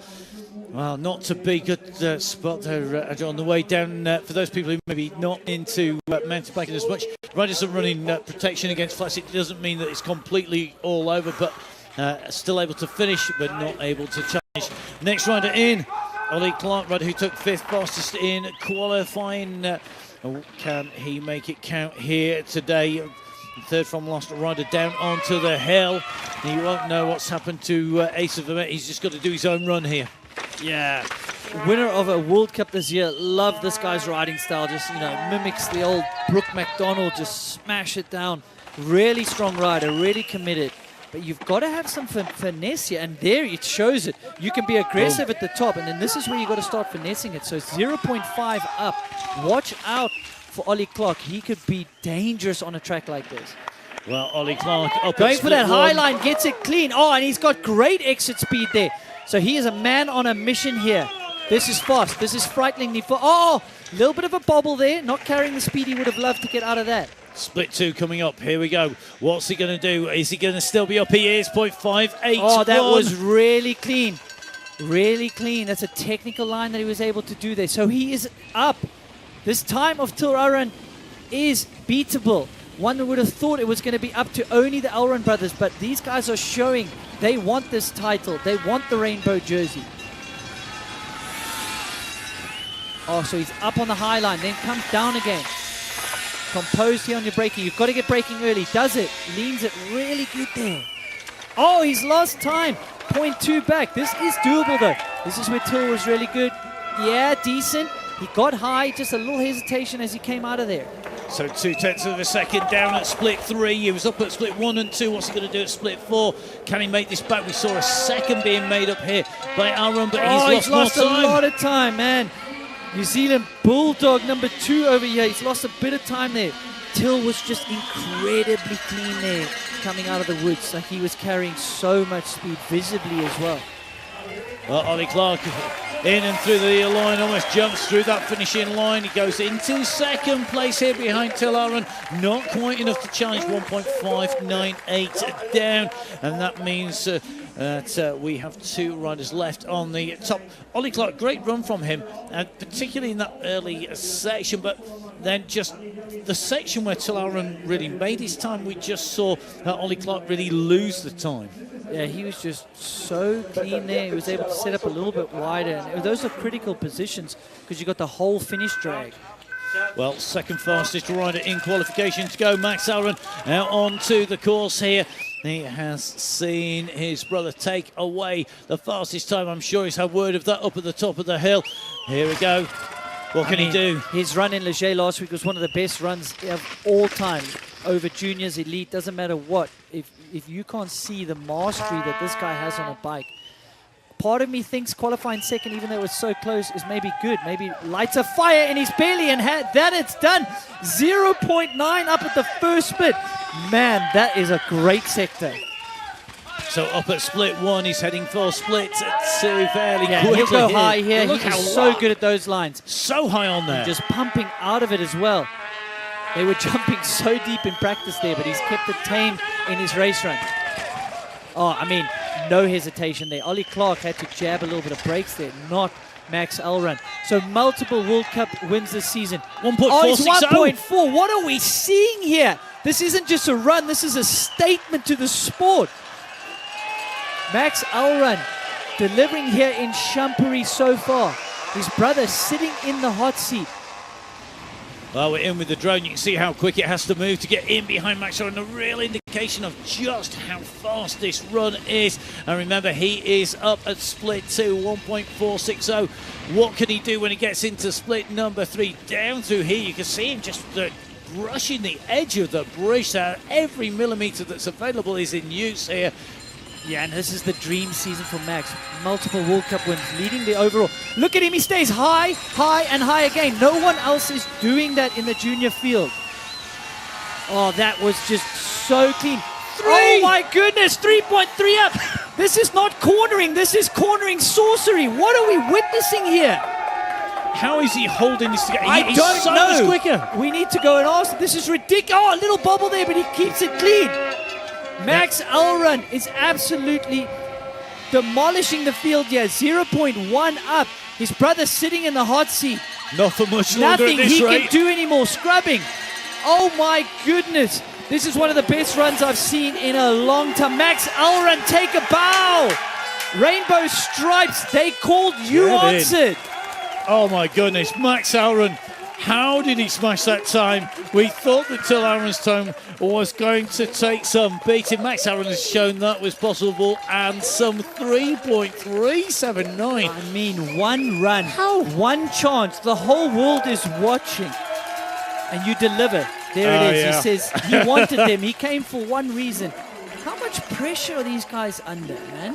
They just, they must not feel it. I just don't know how. They cannot feel They know, I mean, he's leading the World Cup. He put down a fast time. Till Aaron had done a faster time. Let's not forget there is still one rider at the top. We were just so excited about how amazing that run is. Okay. He just knows how good that run was. And we shouldn't discount Tyler Waite. He might have forgot the 13th fastest time in qualification, but have to remember that he's Tyler second Waite, in the series. Yeah, he's second.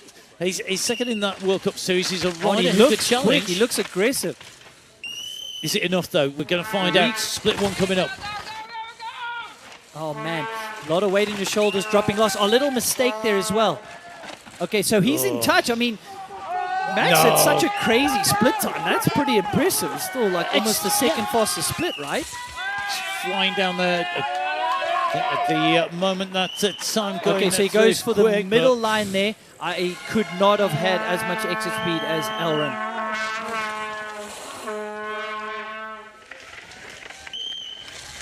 Looks clean through there, hard on the pedals, trying to get a pedal stroke. Oh, he's lost time. Little bit though, only 0.1. This is really impressive. I mean, with the time that Max Aaron, until Aaron has set anybody within a second, within 3 seconds, within a minute, it's flying here at the moment. I mean, it's so quick. 3.379 separates first and second place. This is the split that Max really got going, man. He put some serious time into his brother here from split 2 to split 3 and then increased it from 3 to 4. Ollie Clark going into split 3 with a medal position 3.587 down on the fastest time at split 3. So you've got to leave everything on the track here. You cannot hesitate. You've got to go for it. I mean, that's where Max was up on the bank. You know, it's just way shorter track. Oh, late on the brakes there, but he makes it clean through there. He's in touch. He's in touch. He is in touch. He's lost time, but way less than the other riders. He's still in a chance of a medal here. That back wheel. He's definitely in touch for a medal here. This is a great ride by Tyler Wade. All the pressure dropping last, even though it's off UCI rank. A little late there, had to pull on that jump. He's probably going to lose a bit more time. He's splitting both Aaron brothers at the moment. Loses another 0.7 of a second, but he's within medal contention here. Surely he's going to make it. He's going to lose 3.379 at the line. This is a big run for the New Zealander. He can be proud. Sprinting to the finish line, Tyler Wade goes second, 2.9. Max Elrond is your 2025 world champion here in Champéry. You cannot actually be surprised. You can only be blown away by how fast it was. But look at that run from Tyler Wade coming from 13th in qualification, splitting both of the Elrond brothers. Till Elrond taking third place and will be taking away the bronze medal. Tyler Wade taking second will take the silver. Max Elrond with that phenomenal run takes away the win. It's nearly 3 seconds, the winning time, quicker than Tyler, who came into second. I mean, phenomenal riding by that race field. You've got to feel sorry for Ollie Clark. Was holding third place, but those last riders down there, you know, you just saw Max Elrond put in a blistering quick run. And Tyler Wade going down, he knew he had a lot to do, and he answered, you know. No, he really did. That's impressive. I mean, you split the Elrond brothers. You've got Ollie Clark in fourth, Jonty Williamson in fifth. I mean, what are they feeding the guys down in New Zealand, as well as France, obviously? Well, you've got two nations hold the top 5 spots. There's one thing knowing you're the best rider. There's one thing showing you're the best rider. There's one thing everyone's seeing you fast in practice. But to go and deliver under the weight of the rainbow jersey hanging over there, I mean, I'm just so blown away at how they deliver on race day. You know, there's one thing to be fast, as I said. There's one thing to be, you know, like gifted on a bike. But this is racecraft at its finest. And you imagine, I mean, you predicted potentially this could look be at this, the fastest time. This turn. There were a few guys that did it, but he's just so clean when he does it.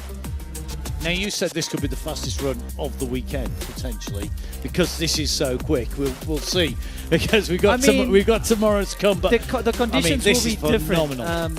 This will be one of the faster runs. Conditions are going to probably dry up, so I'm going to eat my words. But he's just shown time and time again he's got what it takes, even though he's so young, to put down incredible race runs on these challenging tracks.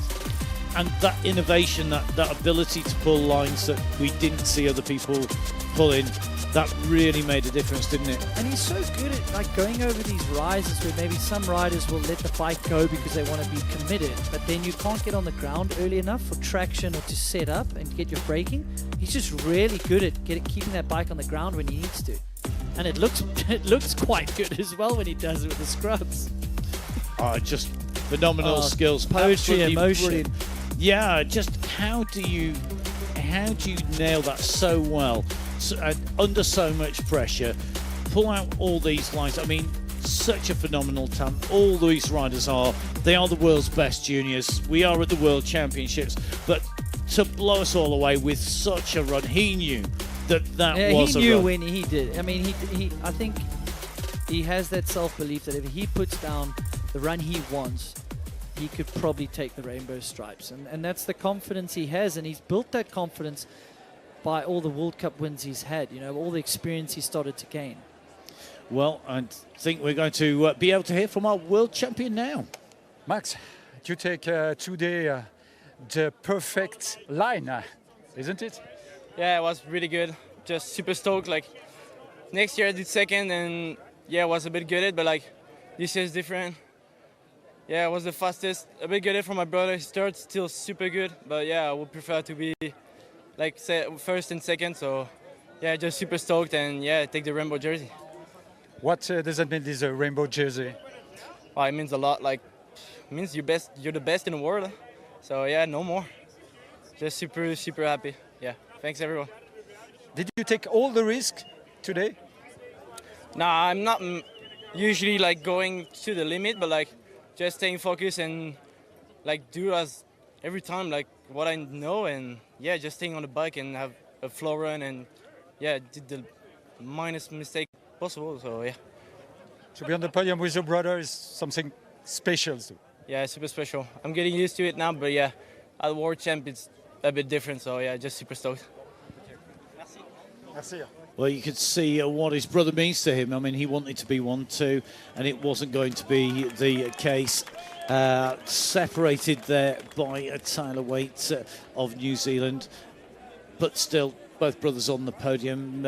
Not taking all the best, he said, which was interesting, but you can see the time difference. It paid off for him. Max Aaron 2.916 seconds clear of Tyler Waite in second, with Till Aaron, Max's brother, in third, and sitting what is 3.379 down. All those results on your screen at the moment, and don't forget, of course, that the results on the UCI website. That is www.uci.org for the full race results on there, and details, of course, of all the racing coming up as well. Don't forget, of course, that you can jump onto the Valley Switzerland site for the World Championships. You can head there from that UCI site as well. Lots of great racing to come. Our junior men's downhill complete, as is our junior women's downhill, and our first real taste of finals on what is a revamped Champéry course. Has the course lived up to your expectations? Absolutely. I mean, we had such incredible racing, and in the junior field as well, for them to, some of them inexperienced, to just get down that iconic track, and then super exciting racing. Yes, you could argue some of the sections are more one line, but you can see visually when a rider's riding well how fast they're going. So, I mean, it delivered. What could have been for Asa Vermet, it was great to see him bounce back, but unfortunately got taken out with a flat tire. And then Tyler Waite, I mean, you can be very proud to split the Alrun brothers on the podium there. You could see that was a goal of them, is to go 1-2. But that's a special moment for two brothers to be on a World Champs podium. You're going to remember that forever. Certainly, and although, you know, almost flippantly said, you know, kind of getting used to being on the podium, he then qualified that with that. This is the World Championships. This is, you know, something special to be the world champion. You're in the history books as being a world champion. You're following some fantastic riders. Asa Vermet in 2024 in Palarisol, Henry Kiefer in 2023 at Fort William. I mean, you know, they're class acts, and to get your name in the history books as world champion, no one will ever take that away from you. No, and I mean, some of the greats of our sports have been able to do it as juniors as well. Loic Bruni, Nicolas Villiers, Sam Hill, Troy Brosnan, you know, the names go on in the female ladies as well. Rachel Atherton, all of these riders set up their careers from being world champion. And I think when you're able to deliver at this one race style format, which is unique to our sport, I think that gives you a lot of confidence that you can lean on late in your career to say, hey, I can do it on the bigger stage. And we kind of touched on it a little bit earlier on. There are some riders that just when that bigger stage comes, they excel. There are other riders who are super consistent and are right up there time and time again. And Max Aaron, for him, leading the World Cup standings and taking away what is the title. You just think, yes, this is his year. He then has to continue that onwards, but you know, he's got the chance to do that and then go into the elite ranks. That's a big step. Yeah, it's a big step for sure, and it's going to be interesting to see some of these juniors going up, because we've been speaking about how fast the times are that they're posting. I think in previous years there's been 1 or 2 juniors that we knew were going to go up and feature straight away. I mean, now 5, 6, 7 riders that could start featuring straight away or could be in the top 30 of elite men. So yeah, I mean, the future is bright, and yeah, that was an exciting run. He deserves every bit of it. Got some incredible bike handling skills, but you could see that he came here for one reason and one reason only. And when he finished that run, he went straight to his chest to say that's the rainbow jersey. Hopefully, you know, he's come and delivered. And that focus, that self-belief is a key component that makes up a champion. But so is the ability to pull different lines out. And, you know, you said on that run down, he's taking something special away. He's just able to deliver time and time again and pulling it out everywhere, pretty much on that course. Yeah, and he knew he was on a good run, and sometimes if you're on a good run, subconscious, you might tone it back at the bottom to keep it clean, but he didn't. He kept making time, you know, so that was impressive.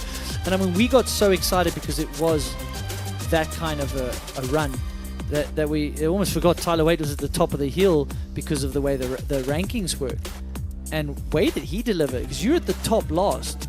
Yes, you didn't qualify fastest, but you have the feeling of going down last. So that adds to the weight on your shoulder. Yeah. He didn't just not qualify fastest, he was 13th fastest. He was 16 seconds, 15.908 seconds down on qualification. But the conditions today are very, very different, aren't they? I mean, you know, the mud might still be down in the car parks, in the valley bottoms, in the shade and the shadow, but the hill really is a lot drier.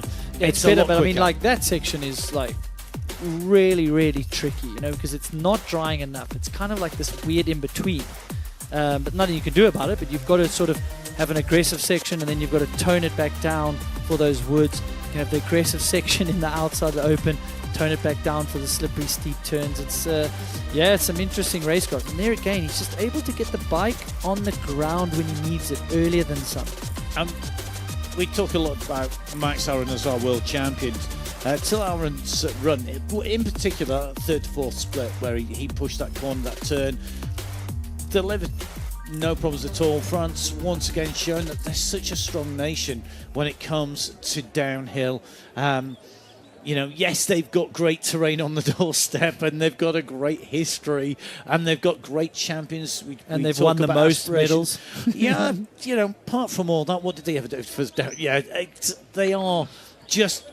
It's something I think most nations and most riders almost aspire to, is that to have that level of riders, terrain courses, the program, the inspirational riders out there. But that doesn't mean that people can't come along and shake things up, and we see that on the way down. Have to put a mention down there for the Swiss riders who for so long were dominating the hot seat to Schneeberger, to Forlan and Kranbull, because until those later riders came down, they really did show that they had this start.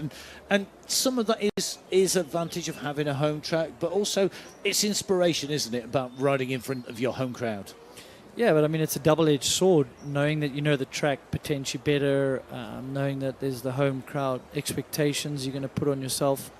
Those are heavy when you feel like you should do well.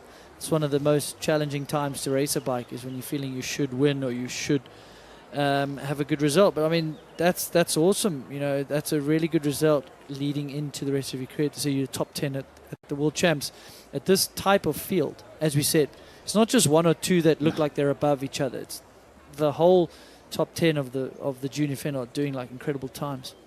Well, the top 10 riders separated by what was 10.205 of a second. So, you know, it's not big time gaps up there. There's some real class riders in outside the top 10 as well. There are riders who are going to have come away from this with disappointment, and you mentioned earlier on Asa Vermette, the defending champion, being one of those with that rear wheel puncture slowing him down, having to sort of push maybe where he didn't want to. It ultimately cost him time. You're not going to win a world championship very easily with a rear wheel puncture, and the conditions, you know, not quite the same as where we've seen riders racing in the past. Those famous runs that we've seen time and time again, with, you know, on YouTube and the various streaming platforms out there. But I think some fantastic runs by our riders today, showing that we've got a great day in store. for tomorrow's racing, for the elite racing in the women's and men's competitions on what is an iconic track. Yeah, you're not going to want to miss tomorrow. You know, I want to go get some rest because it's going to be a big day tomorrow. It's screaming at this screen. You know, we've got, it's normally, you know, at a world championship, sometimes there's only a handful of riders you feel that have the speed or can deal with the pressure, and now I think there's more than ever. It just really is, the depth of field is incredible. Well, it's time for us to head to the podium to our medal ceremony for the women's junior downhill here at the 2025 World UCI Championships. 2025 UCI Mountain Bike World Championships Women Junior Downhill. Cérémonie protocolaire des championnats du monde Mountain Bike UCI 2025 descente junior femmes. The medals and jersey will be presented by Monsieur Thierry Maréchal, President of the UCI Mountain Bike Commission. Les médailles et le maillot seront remis par Thierry Maréchal, président de la commission Mountain Bike UCI.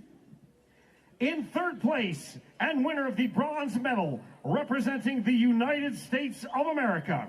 À la troisième place et vainqueur de la médaille de bronze, représentant les États-Unis d'Amérique, Aletha Osgood.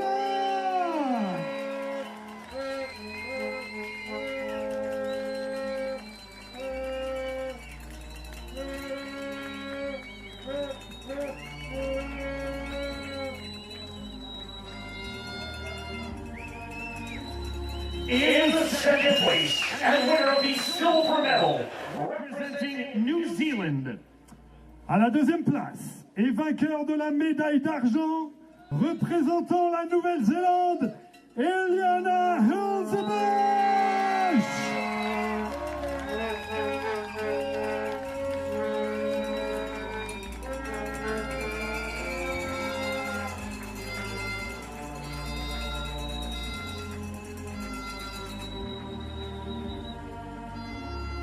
In first place, UCI World Champion and winner of the gold medal, representing Austria.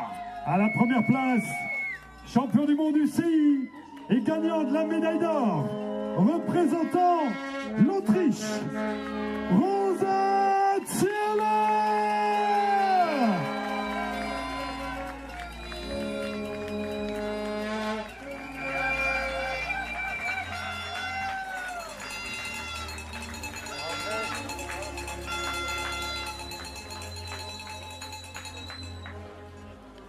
So the iconic rainbow jersey being presented to our women's winner, the leader of the World Cup, and now the world champion for 2025. Rosa Ciel of Austria with that gold medal with the rainbow bands, and that jersey takes away the championship for 2025. Les cadeaux seront remis par Johan Tasch, vice-président de la commune de Valdivia.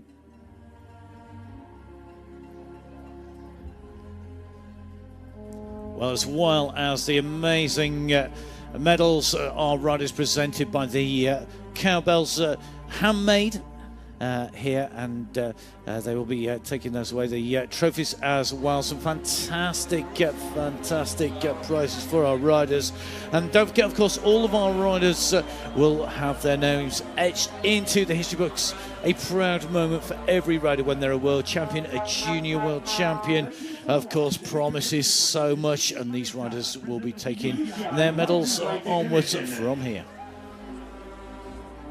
La montre Tissot sera présentée par Thierry Maréchal, président de la commission Mountain Bike UCI.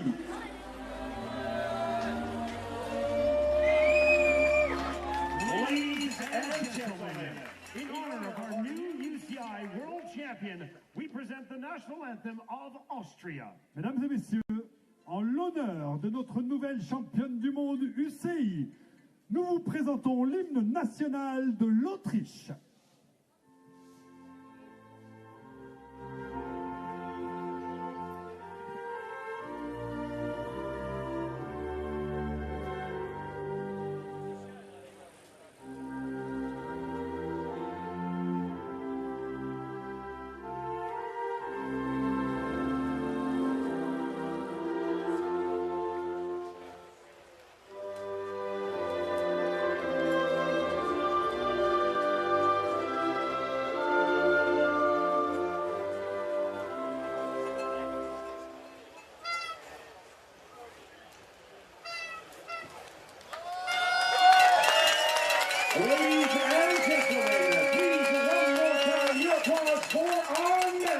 Mesdames et messieurs, veuillez applaudir une dernière fois nos médaillés. We got top three riders here today, the top three riders in the World Cup as well. Here today, though, a third place bronze medal for Alitha Osgaard of the United States of America, a second place, and a silver medal for Liana Hulsenbosch of New Zealand, and top spot world champion for 2025 in our junior women's downhill. It is Rosa Ziel of Austria.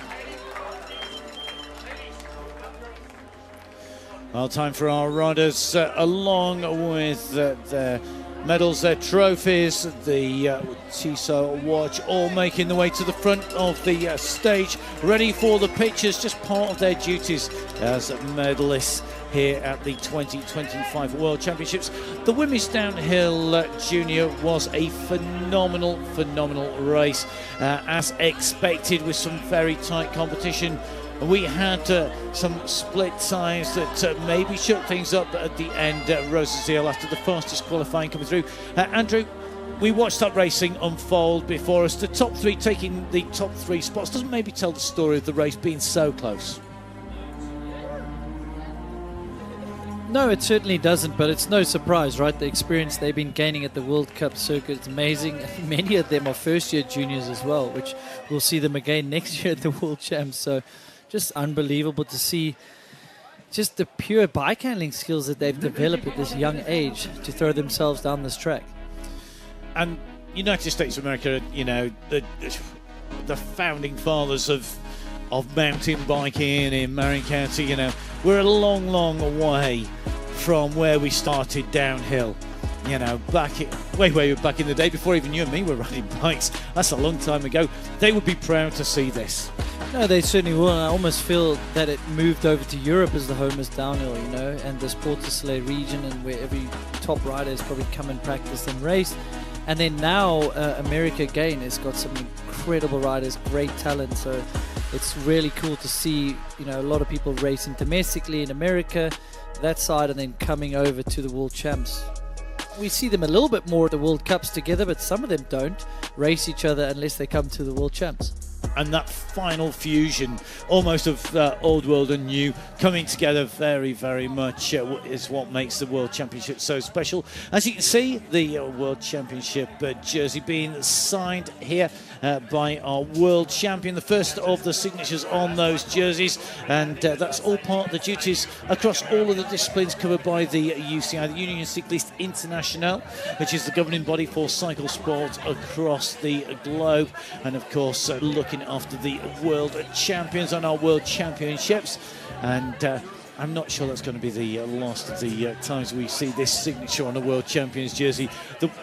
So consistently riding in that World Cup, taking away what has been 3 wins so far, and then the World Championship, a real season. Even if you stop now, you know, that is a season we'd all love to have had, for sure. No, incredible. And yeah, all props to her. I didn't hear a crazy amount coming into the season. Maybe I missed something. And it's been really nice to see how incredible she's riding. And we've said it a few times, that's one thing to win all those World Cup races, but this is this once-off race, potentially a track you don't gel with, and you've got to figure it out. You've only got this one chance to do it. You do. One chance, one run, one finals. You've got to get there, but once you're in, you've got to prove it. And it so often can go wrong in the blink of an eye. It has for a number of riders on the course today. Do you think the changes made a difference? We'll have to find out. We're going to head straight down to our podiums because it's time to head down from medal ceremony for the junior men's downhill here at the World Championships for 2025. Cérémonie protocolaire des championnats du monde mountain bike UCI 2025, descente à Champéry.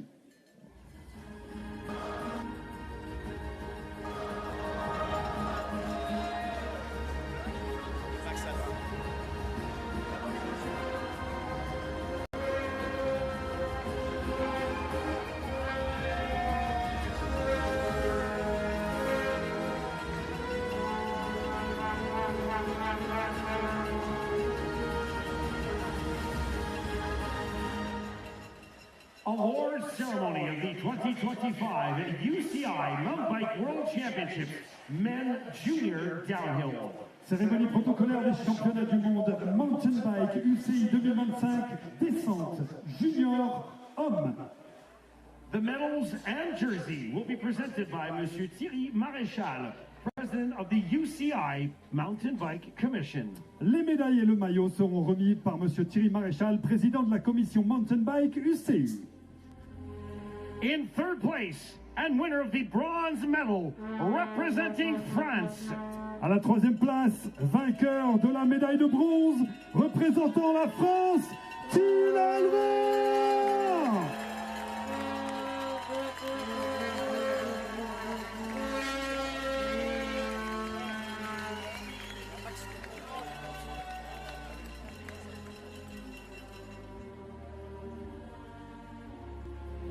In second place and winner of the silver medal representing New Zealand.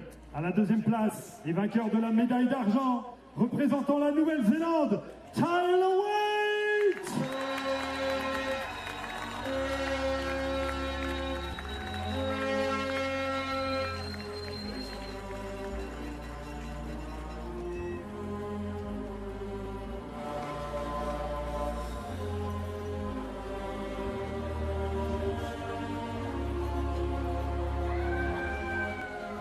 In first place, UCI World Champion and winner of the gold medal representing France. À la première place, champion du monde UCI et gagnant de la médaille d'or représentant la France, Max Delvaux.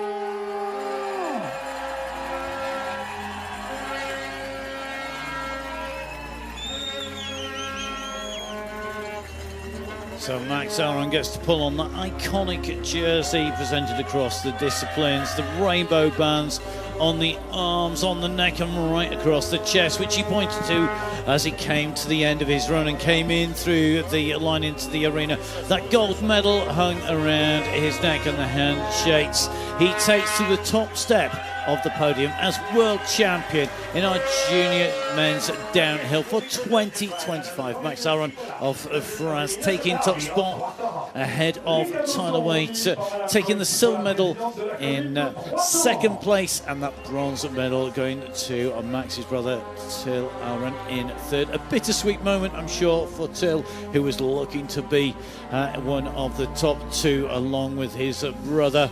But no mean feat to be on the podium, taking away what is a memorable and iconic medal as well as that jersey, and you can see a very proud man on the top of the podium, taking top step, taking centre stage, your world champion for 2025, Max Aaron. Will be presented by Monsieur Thierry Maréchal, President of the UCI Mountain Bike Commission.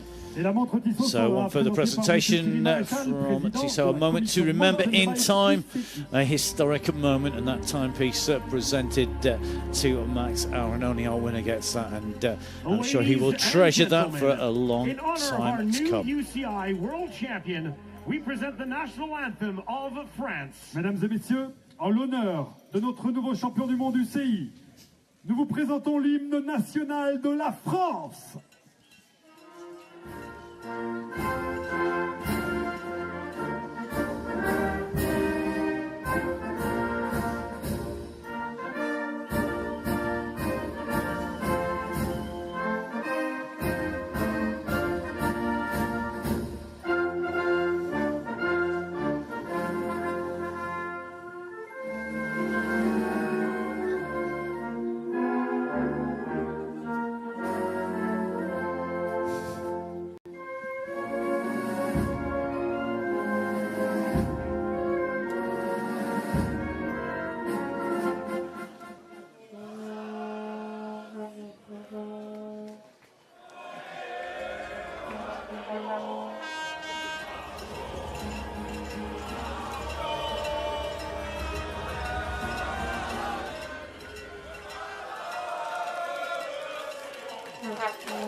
Well, brilliant to hear the crowd sing the Marseillaise to its traditional conclusion there, as we see the celebration of our nationality, of our winning rider here today. The French with two riders on the podium in the men's junior downhill.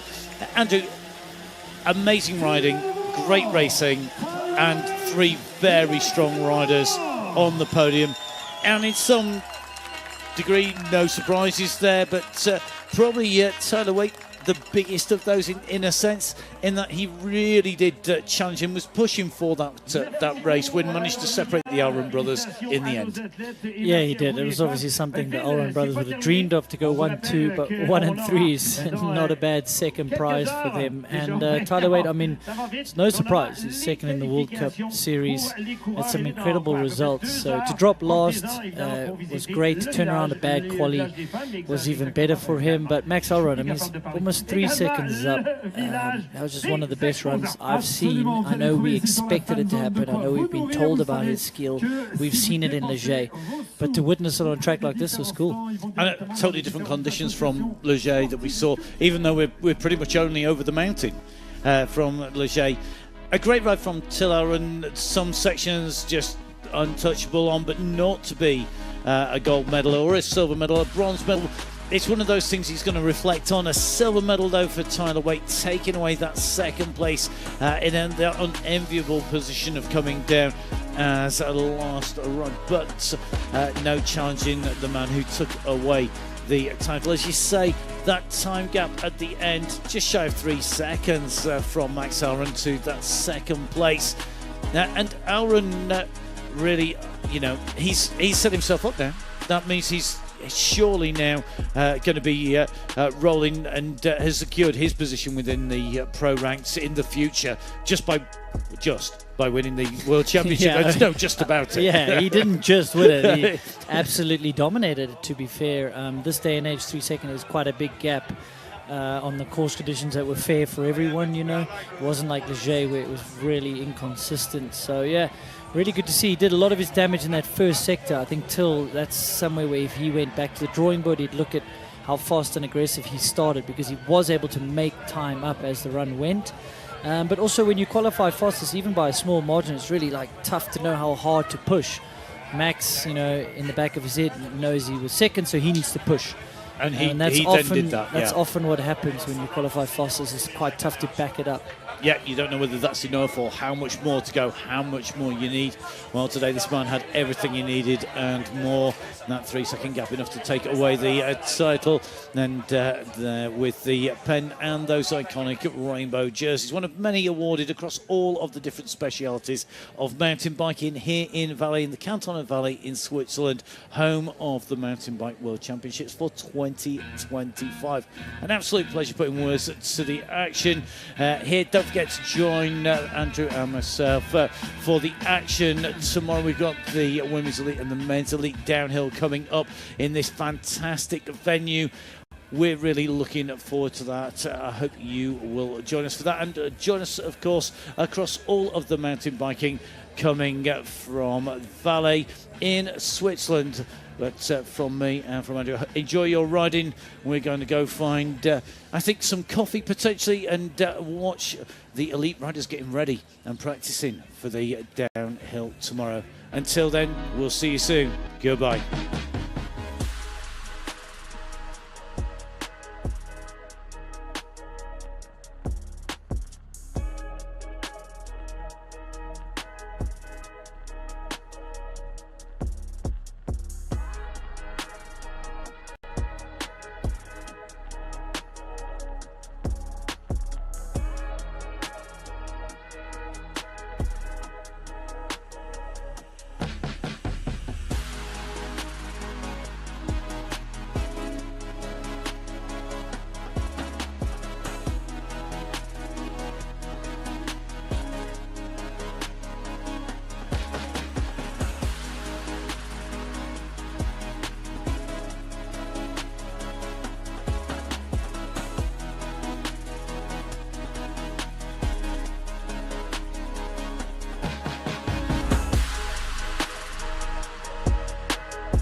Rosatier, now the jersey is on your shoulders. How do you feel?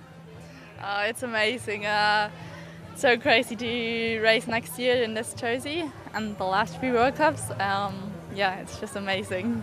As you was one of the favorites, the biggest favorites. How was with the pressure on the start? I don't know. I did not really felt